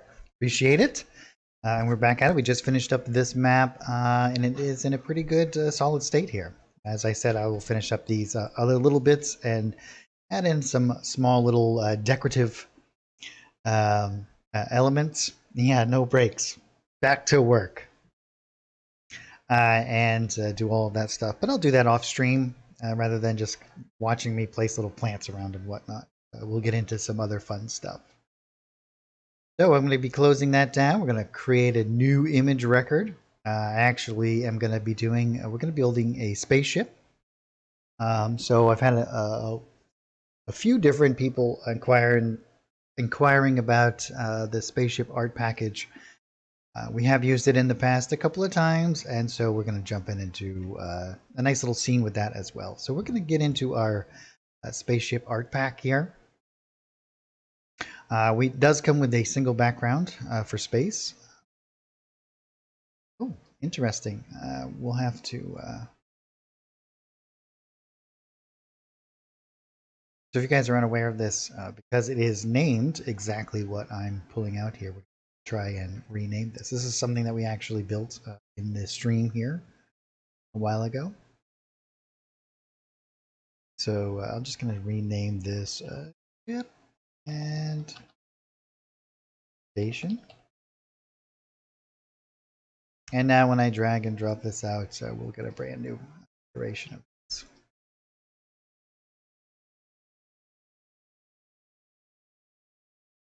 As you can see here, this nice little default kind of background here. There will be additional kind of space art packs in the future for creating your own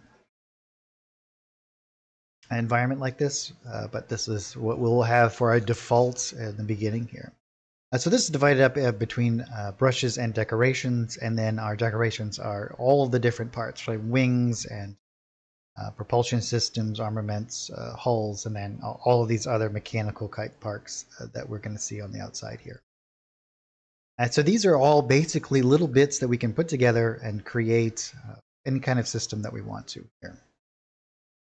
Just going to change this to 100 by 100. It's my typical kind of working space here. And then I'm going to just line this up.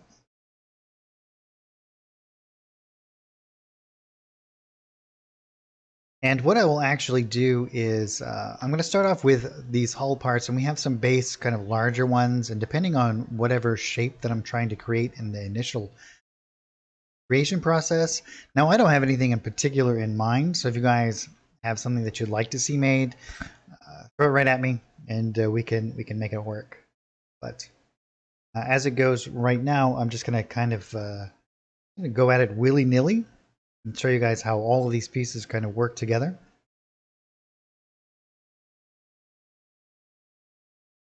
And we will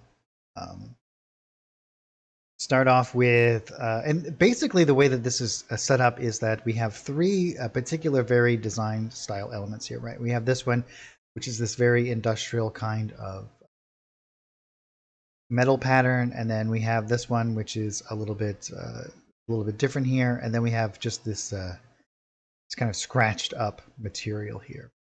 And all of these different elements come in all three of these design ways, right? And depending on what it is and how it's implemented, we might want to mix and match these a little bit, but we could also stick to one particular style as well.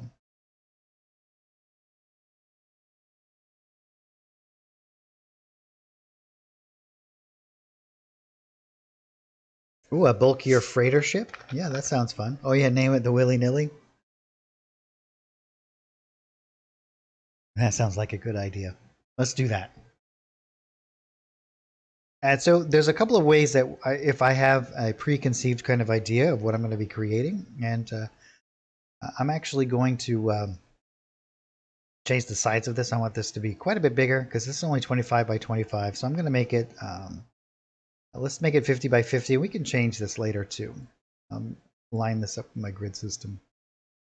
Just because as I drag and drop these out, if I do it this way or if I paint it out, they're going to have a default size, and I want to have plenty of workspace without having to adjust this too much.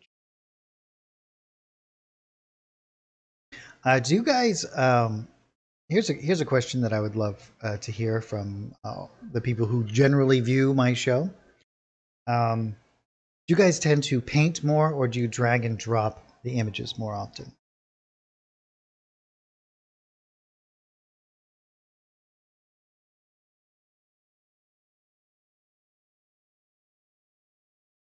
So I think what we'll do, if we're going to do something that's a little bit bulkier,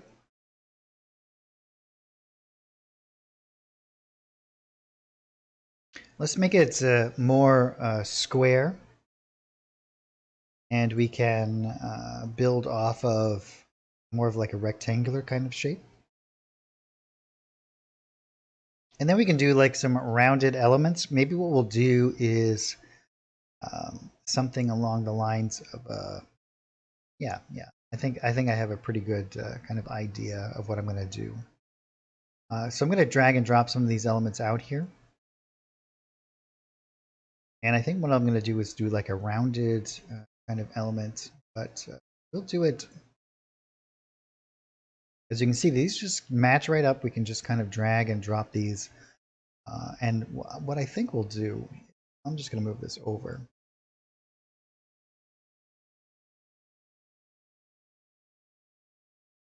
Yeah. Yeah, I mix and match quite a lot too, but I tend to always paint rather than drag and drop. But there's always the benefit of dragging and drop, and I'll show you guys kind of what I mean here. I'll actually do this in both instances and kind of show you. One of the cool things about dragging and dropping is that if we are using this as a conglomerate, and I decide I want to turn this, it'll change the orientation as I turn it. And see, I can hit Control Z and go back. But if I paint this, I'll do exactly the same thing. And let's create a painting layer. So knowing what you're going to be doing and how you're going to interact with it, I'm going to make over here. And I'm going to hold down Control so I can snap it right to the grid. And I'll grab the same other element that I just did. And again, do it just like that. Now, if I turn this, you can see what happens. It doesn't interact at all in the same way that we expect it to. I can still hit Control Z and we can move it around and we'll have the same kind of control, but as I rotate it, as you can see, it changes the orientation and not the, it doesn't change the orientation, just the location of it. And which is great for if we were doing something along the lines of placing a whole bunch of different plants and rocks and other bits of debris, and we want to duplicate that layer, move it other places and rotate it, but keep that orientation, especially for the shadow orientation that we might have set up for that. And it'll give us a whole new conglomerate of different images in different patterns. But it's terrible if we were trying to create a single image here. So let's say if we were building a house and we want to be able to rotate that house, we would want to drag and drop all of those images. Now, this is not true if it comes down to the line tool. So if I were to grab this image and I paint this out with the line tool, whoops. Let me create a new image here. And let me see if I can do this correctly. And I double click this, back. And now when I rotate this, you can see that it rotates just like you would expect from the other ones. Not exactly how you would expect it, because we need to change that little point to right where we want it to be. So there is some variation in there depending on how we're going to do this. But knowing those differences and how they interact is going to be very important as we progress through our creation process here. So what I'm actually going to do is I'm going to grab some of these parts, and we can grab some of these like panels and whatnot, and I might even make this a little bit bigger. Maybe I'll make it 6 wide, and then I'm going to rotate it. Maybe we'll even overlap this a little bit. And what I'm going to do is I'm actually going to build out a section over here. And I think I'm going to do this kind of like these little, maybe this is even where the engines are. I'm going to do one on each side, and then we'll do a large kind of bulky ship in the middle. And we can kind of progress this as we go as well. And I'm actually going to only build one side. And then you'll see what I'll do. I'm going to grab all of them, duplicate it, and then I'm going to flip them. And then move them over to the other side. I'm going to streamline my work efforts here a little bit. And we can kind of add these in and do lots of different stuff with them as we progress here. But again, I'm going to be just dragging out some of these elements, and we can reorganize these and just kind of start to create some shapes and whatnot that I think is going to be fun to work with.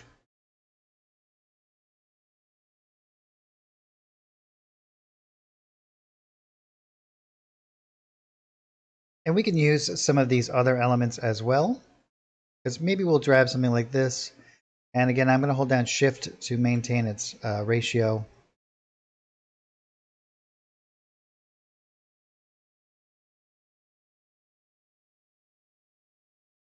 And I'm not going to worry about any of the colors right now. We're going to do that at the end. We'll come in, and like I said, I'll do all of these elements on this side, and then I'm going to duplicate it. And so I will do all the colors on this side, so when I duplicate them, they will be similar on the other side, or they should be. And maybe I'll even grab something like this, and I might flip it this way. And then I'll drop this down underneath my panel. And if I hold down Control, I can move this pixel by pixel if I wish, or I can do it in larger increments, which are designed by or set up by the grid. But I think I'm going to line up that edge.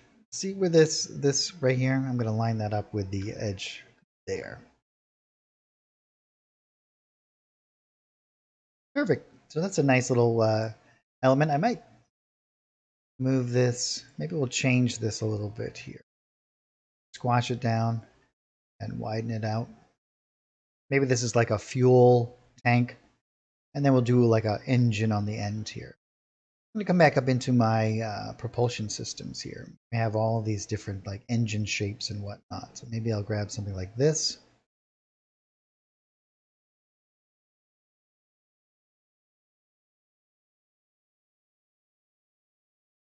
And again, I'm going to elongate this a little bit. And I'm actually going to be dropping this down in underneath, but I'm going to duplicate this. I'm going to move it over to the other side as well. And we'll flip it just for, we can drop it right down in underneath. And having them both selected, I can actually change this. And I think I'll do one element that kind of sticks out in the middle there. And maybe we'll use something like this.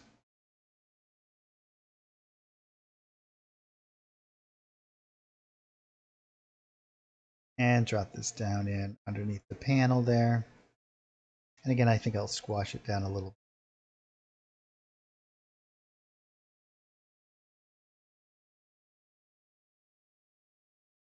Maybe I'll move this back to here.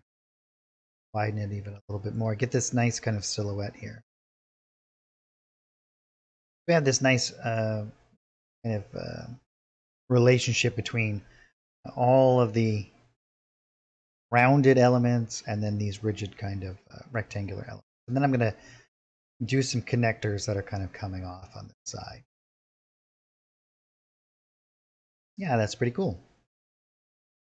So let's move back up into this particular area here. And then I'm going to use some of these mechanical parts, I think, as like little connectors that are going to be crossed here. And so these are neat. We can kind of just like drop them in and around wherever we wish. And maybe I'll do a couple of these down the side here.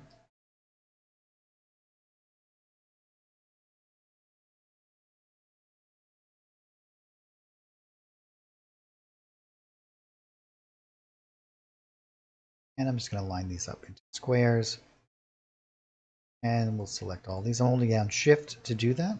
And I'm going to move it to like here. And then I'm going to drop them down in, I think, underneath just the dome here. And we can build little connectors in here if we want to and do whatever we want.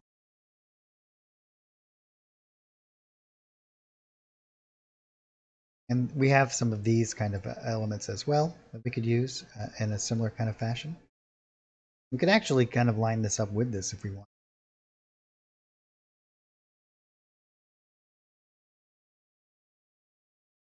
Might be kind of cool.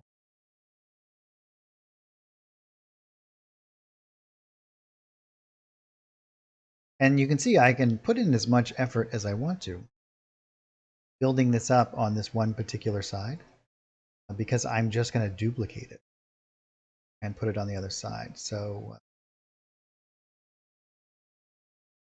it's not like I have to do multiple layers of this kind of work. And then I can this one, and I'm just going to down like this.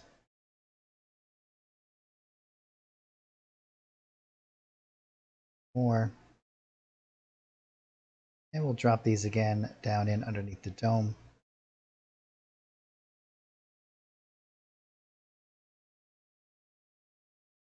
With lots of these cool kind of elements all coming together to create one unified thing. And we'll make a folder here. And then I'm going to grab all of this stuff and I'm just going to drop it into the folder. And we'll call this engine left.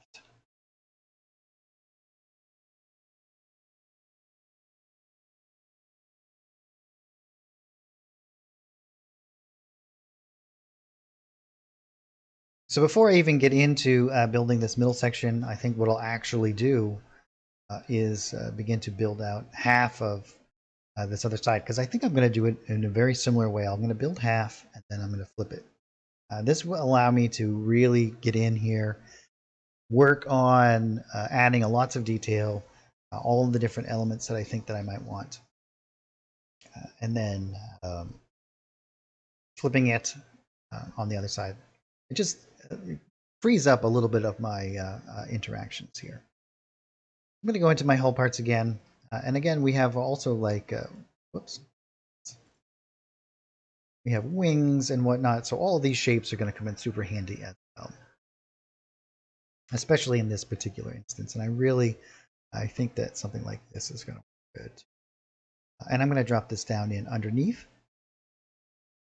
So we can drop this underneath this element here. And I'm going to duplicate it.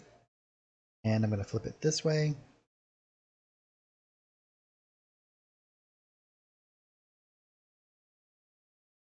And we'll drop it down here.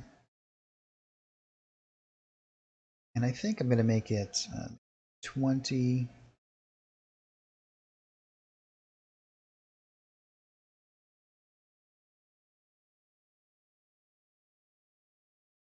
And we will grab them both and just put up a couple of squares. Or maybe even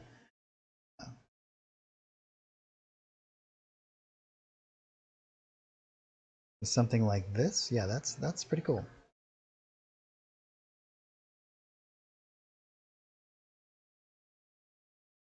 And I'm going to mix and match these particular two styles, right? We want to kind of get this this feeling of consistency throughout.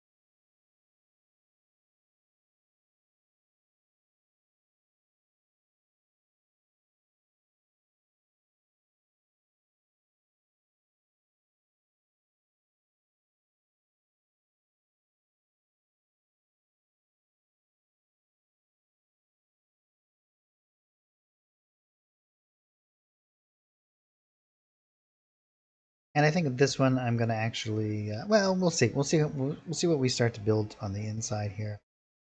Definitely going to be moving it in where like this. Or actually, you know what we should do? Change its height to that. Yeah, that's pretty good.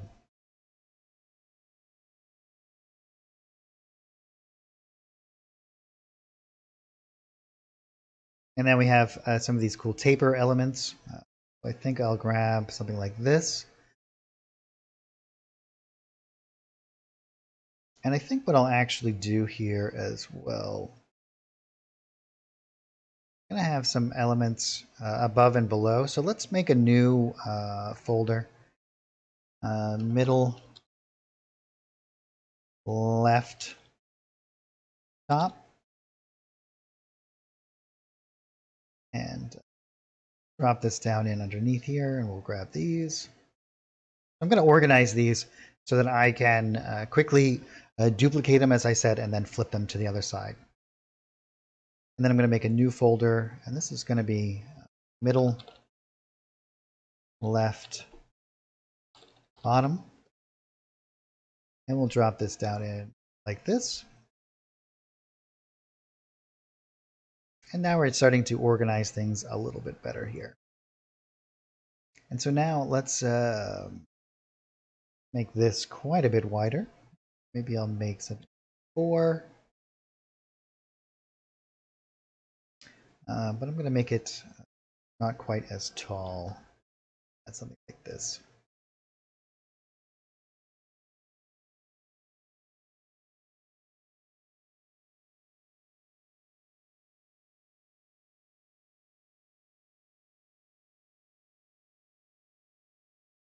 I think we'll put it somewhere. And now I can just start to drag and drop these into their relative folder.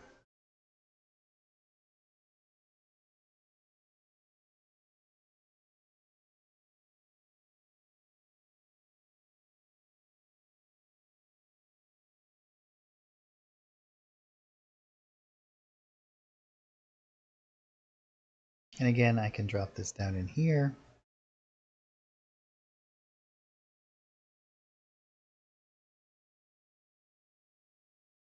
And I might want this to be underneath that way.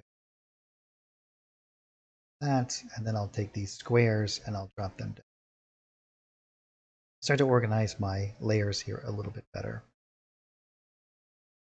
And I can actually pull these out if I wanted. I could expand them all and just hold down Shift and select them. And then I can make their width to be 6.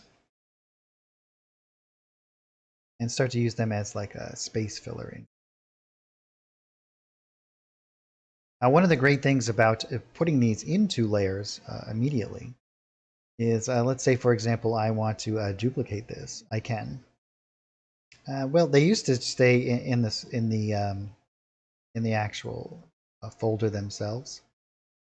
Seems like currently they pop out, but that's fine. And I think I'll move this over and make this back to its original size of 4. Just so it doesn't stick out, but I still have a kind of consistent base that I'm going to build off of in the inside here.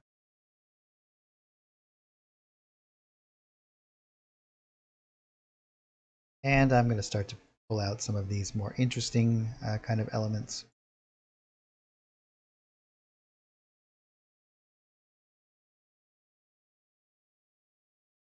And just layer these right on top.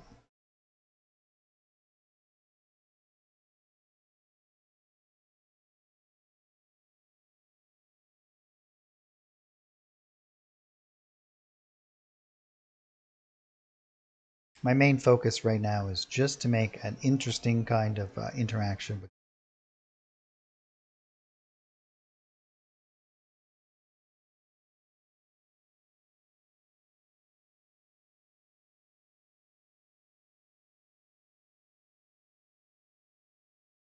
I think we could probably put these ones, panels. I think I'll build this all the way over to this section. And then we'll do like the front of the ship here and maybe some larger, well, maybe we'll do a small section and then it gets larger again down here. That sounds pretty fun. And if we don't get this finished, we'll finish this up next time, which is one of the great things about the show. And I'll take these panels and I'll drop these down in. I'll keep these on top.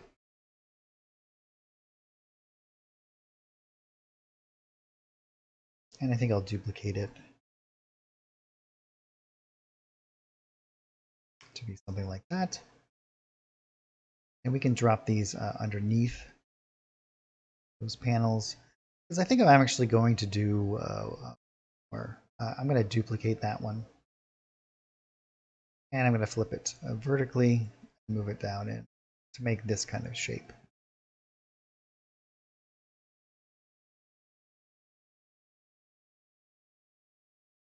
And I also have in here these similar kind of pieces where you can just drag and drop them anywhere on any particular type of.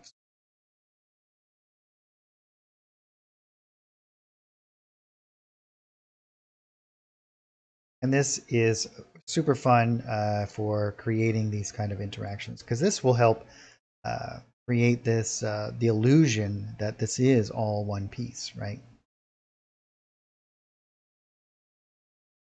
And we may want to do a little bit of change around the outside of this, but you can see that this is where things will really start to get fun. Because what I'll do is I'll just drag something out like this and layer this right on top here. Maybe we'll do something different where we've used it already there. So let me delete that. Grab maybe like one of, and snap it right in like this. And then we might do like a series of tanks side. And maybe we'll stick them out a little bit. Maybe we'll even make them a bit larger. 3. And we could even create some little hose things that are coming off of them, whatnot.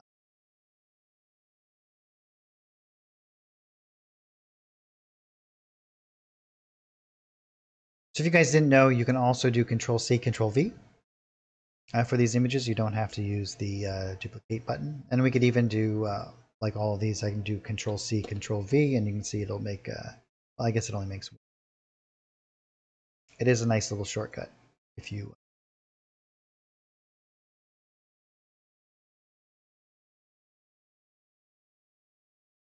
feel like they should be kind of sticking off the side.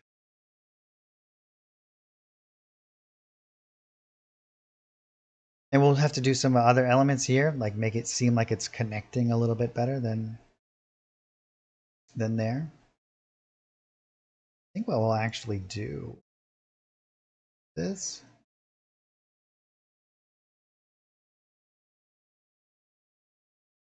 Yeah, that's pretty cool.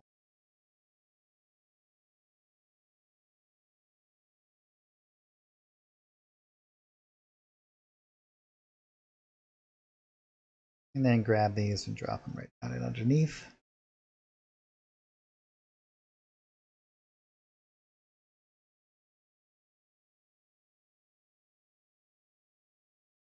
As far as I know, Spencer, they've been in there since the beginning. So the question is, are the shortcuts Control-C and V always been there?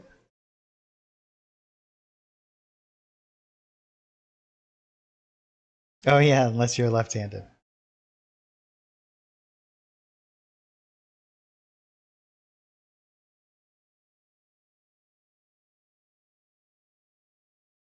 And again, now I'm going to grab all of these elements and I'm going to drop them right down in here into the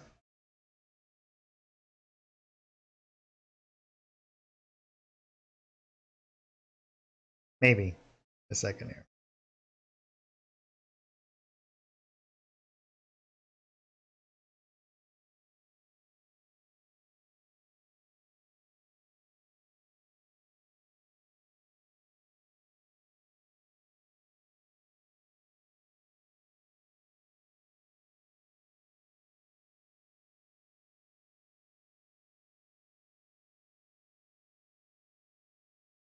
That's where I want them.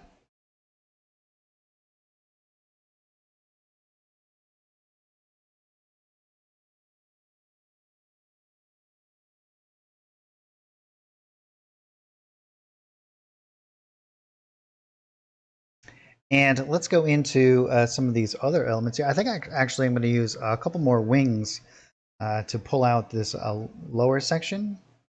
But we could also grab... Well, I want to do something that kind of rounds this off down here first, I think. So I think I'll grab one of these.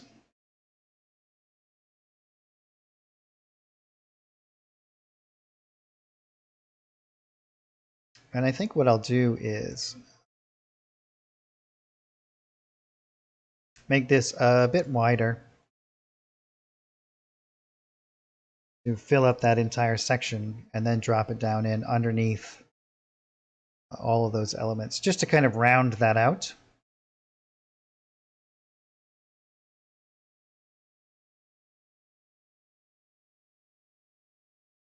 Just something like that.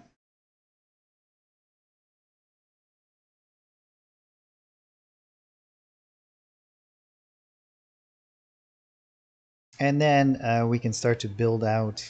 I think what we'll do is make a...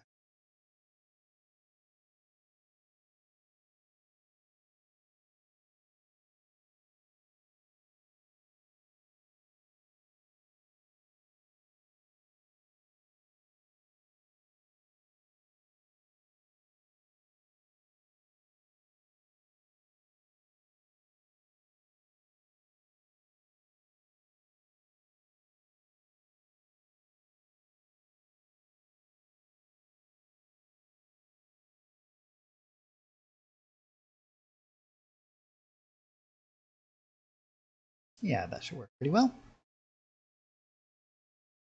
And I'm going to this one, this, and then build right on top of this. I think we'll do a section down here. And I'm just going to grab some of the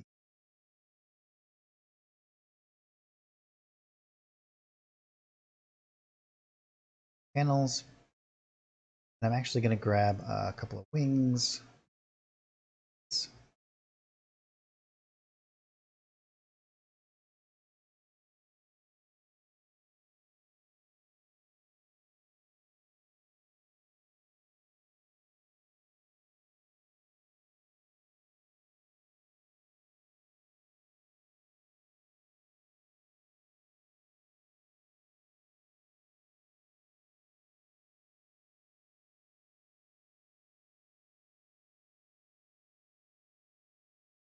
Yeah, I think what I'll do is I'll end up covering this little section up, and I'm going to do another little connector piece like this down through here. I think that'll be pretty fun. And I can grab some of these elements. That's a little bit larger than I expected. I'll have to go in and make sure that that needs to be adjusted.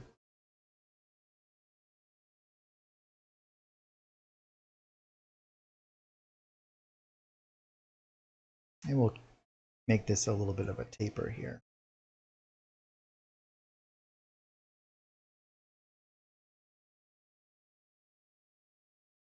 And I think what I'll do is I'll build out some little bit of propulsion system down here. We got just about 20 minutes left. So if you guys have any questions or if there's anything that you need further explanation on, please throw it into chat. More than happy to kind of talk about anything you guys want. Well, probably not anything you want, but you know, within reason.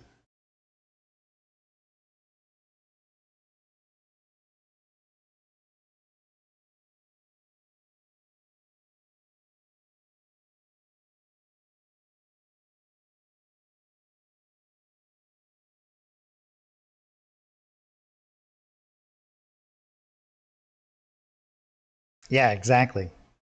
I'm going to put it into the program to make sure that it's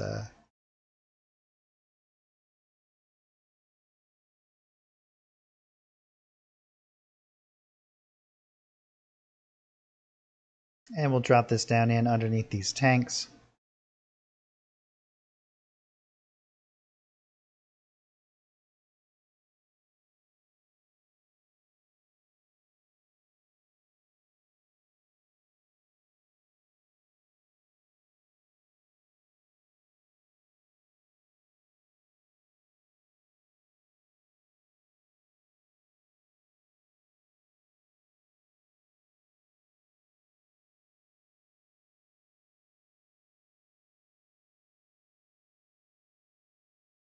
And now what we'll do is add in like some nice little cool little elements down here.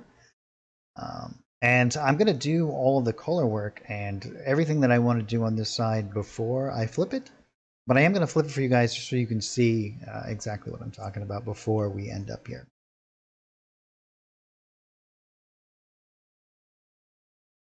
Oh, so thanks so much, AJ. You just got to dive in there and start doing it. One of the great things that you can do is if you do have the Art Pack subscription, you can follow along with me while I'm doing this. And if you have any questions, feel free to throw it into chat. All of the videos do stay, so you can go back and watch all of them. But yeah, it's just time doing it.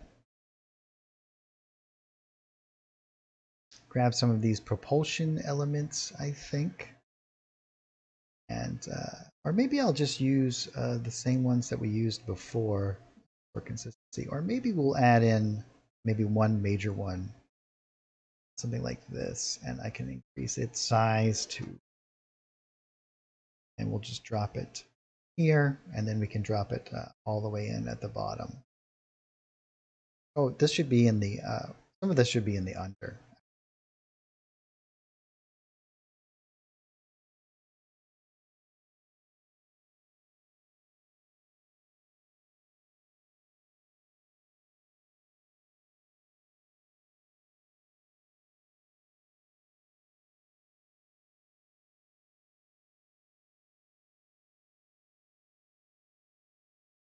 But thank you so much for the compliments, AJ.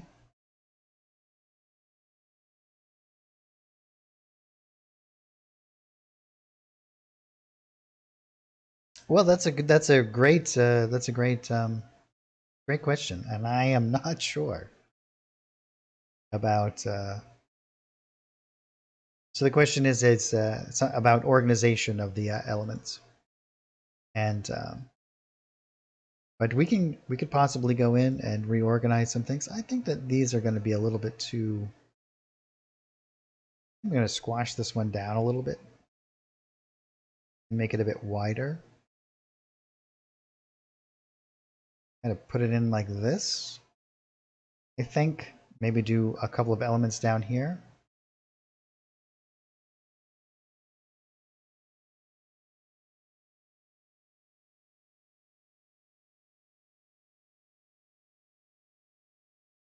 Yeah, maybe something like this on the top.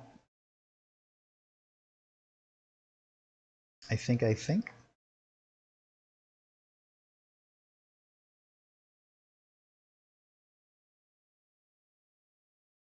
So the question is, um, from Jason on Twitch. Uh, how do you do the grid snapping? Okay, so if you drag and drop an image, it'll automatically snap to the grid, unless you have. I think it does no matter what.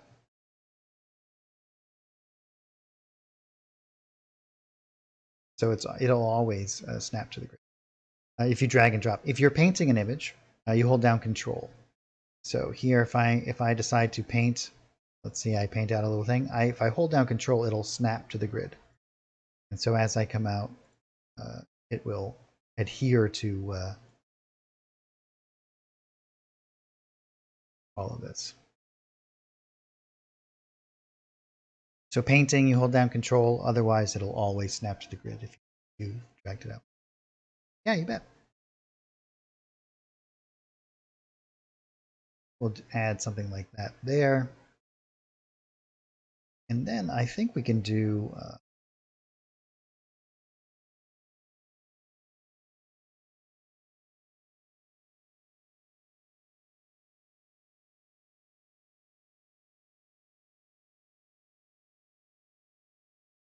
let's see.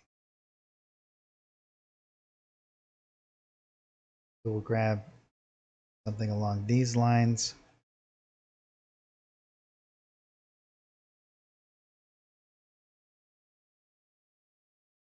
And we can add in a few other little elements along the way as well. I think we'll put these down here as well.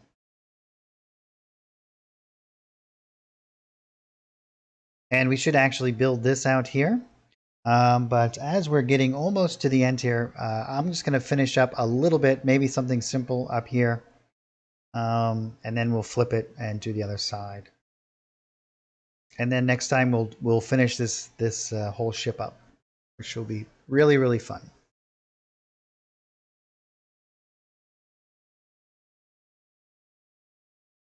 So I think we'll come in here and we'll do maybe something like this towards the front. And this is how we're going to define our scale. And we might want to do this like in the middle, like up here. Maybe we'll do this like the cockpit and to show the scale of how big this ship is, especially if it's a large freighter.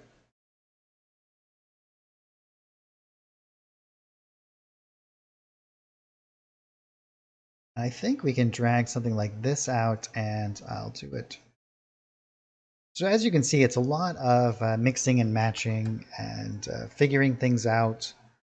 So don't ever be afraid of just experimenting, dragging out images and seeing what works, what doesn't work.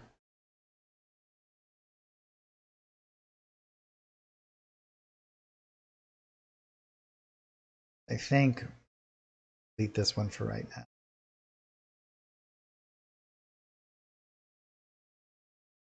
And I think I wanted to duplicate this. Do another one here.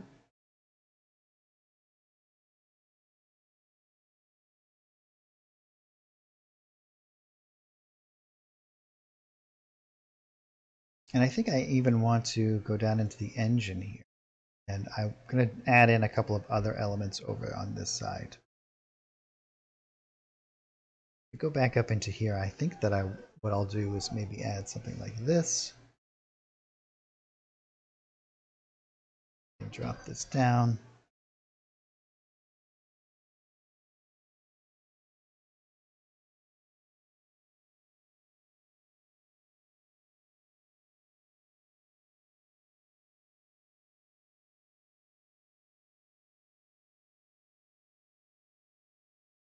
And then I'll drop these down into the engine.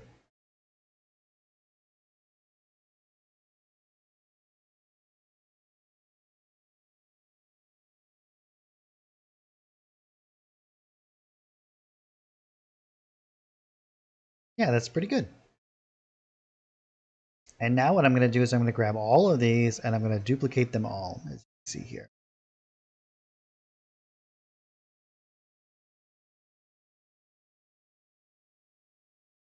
Like some of it got a little bit wonky here.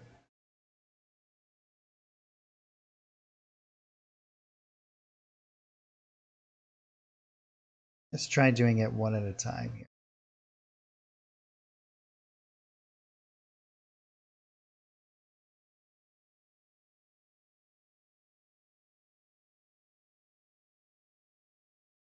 And then we can flip it. And then use this, move it all as one big giant piece. And we can do the same with the engine. And then flip it. And this is all going to be just one big piece here. We want to make sure we drop this down near the other engine area.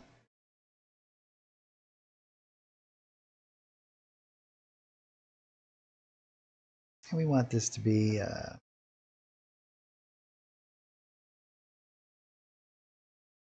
think it should be just there. Yeah. And then we'll do the same here. Control Z, Control V. I mean, Control C, Control V.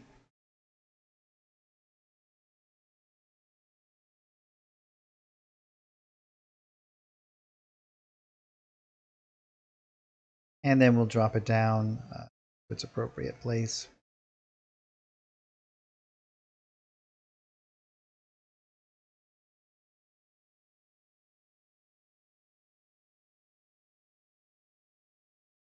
Awesome. And then we can build a complete other section on top here to make it feel a little bit better as opposed to what it actually is.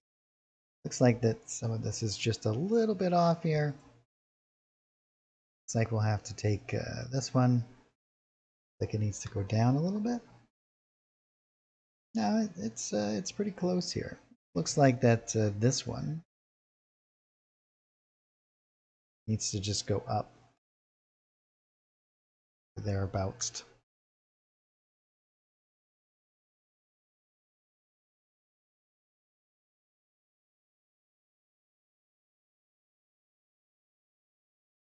Like that element right there is just a little bit off.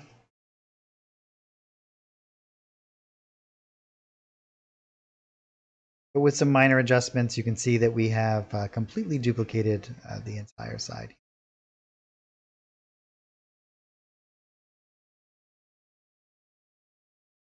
And now we can grab all of these. And we can do folders within folders as well. So if we make a new folder, we could call this one ship. And then we can take all of these folders and drop it in there. And now we have one base unit here. And obviously we can then all the colors at once if we wanted to. Whatever we decide we want it to be. Maybe we want it to be like a medium gray. And then I'm going to build the top section that will be right on top here and then come out into forward cockpit. But we're going to delete these for the time being. All of these copies. Because I want to go in and because we're doing this on the folder level, doing all of our color adjustments on the folder level, we don't have to worry at all about any of these interactions. We can still go in and adjust these colors as well independently.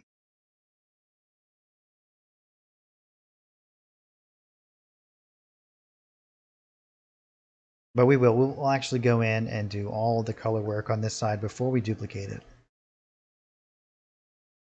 And we'll just put this back to its original white kind of area there.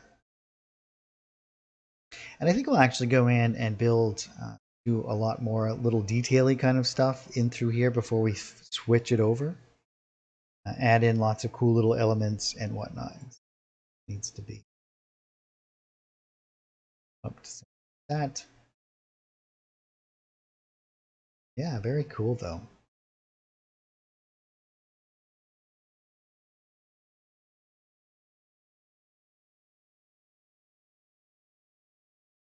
And we can add the ship's name to it and do all kinds of stuff. Paint some things on the side. Should be super fun. So, oh yes, AJ, I agree. The organization system is. But here's a neat little trick for you, AJ, if you're still watching. You can toggle this to a list. So that it is more akin to the file system that you might be accustomed to.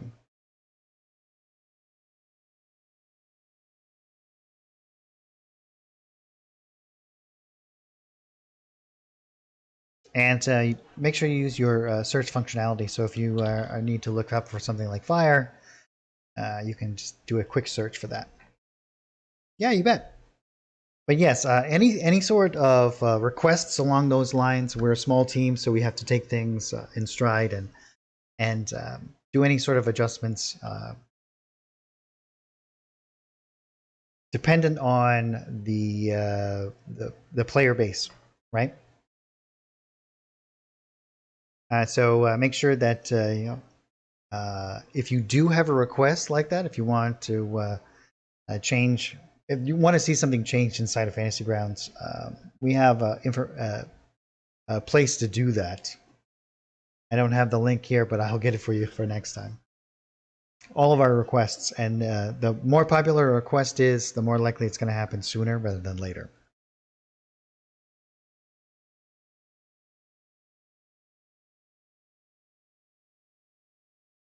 Yeah, the wish list.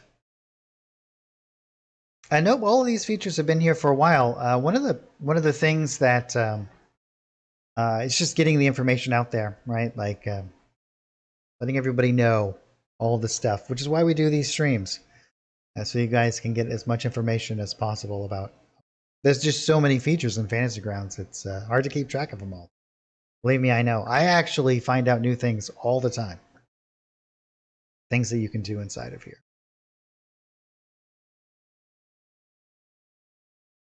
So, for example, a nice little feature that is great uh, is that, let's say if we go back into the Spaceship art pack here, not even a brush. Let's say that there's an image in here in these whole parts that I'm going to use a lot. Like, let's say I'm going to be using this one quite often and I want to have easy access to it. I can drag and drop it right down into my little element down here, and then I can grab it from here and I can just drag it right in here.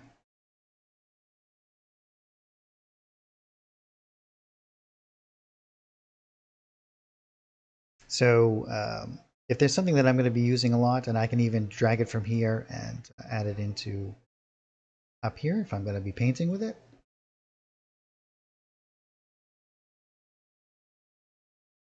So we can use this to our advantage as well, especially if searching through here becomes a little bit cumbersome for an image that we use over and over again. Yeah.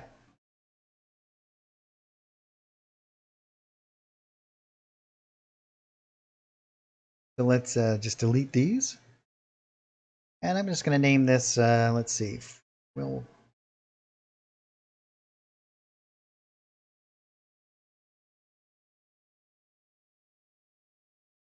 let's open up this.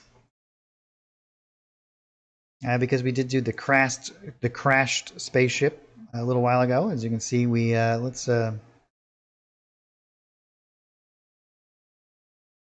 we did this one that has half sunken in the sands, and again, this is all the same parts. As you can see here, many of the same elements. We've just colored them with the built-in color picker, added some different elements to it and whatnot. So we're going to do all this kind of stuff with the ship as well. Should be super fun. So we'll finish it up next week. And if there's oh, thanks so much.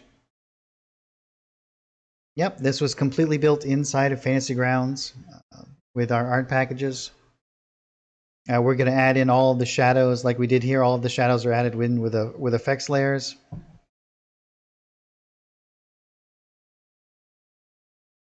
As you can see here, we did the highlights with them as well.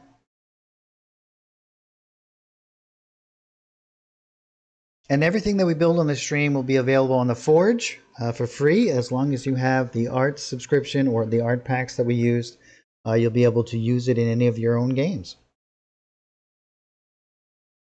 And those will be going up shortly. We're just waiting. I'm waiting for the latest build of the image tools to put them all out there.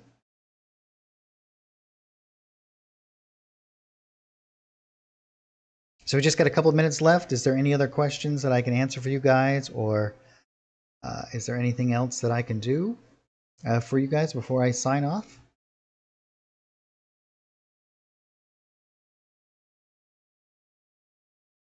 Yeah. So when we do this one, we're gonna do all the bells and whistles on it as well, and make this into a great ship. And maybe even after that, we can do the interior as well.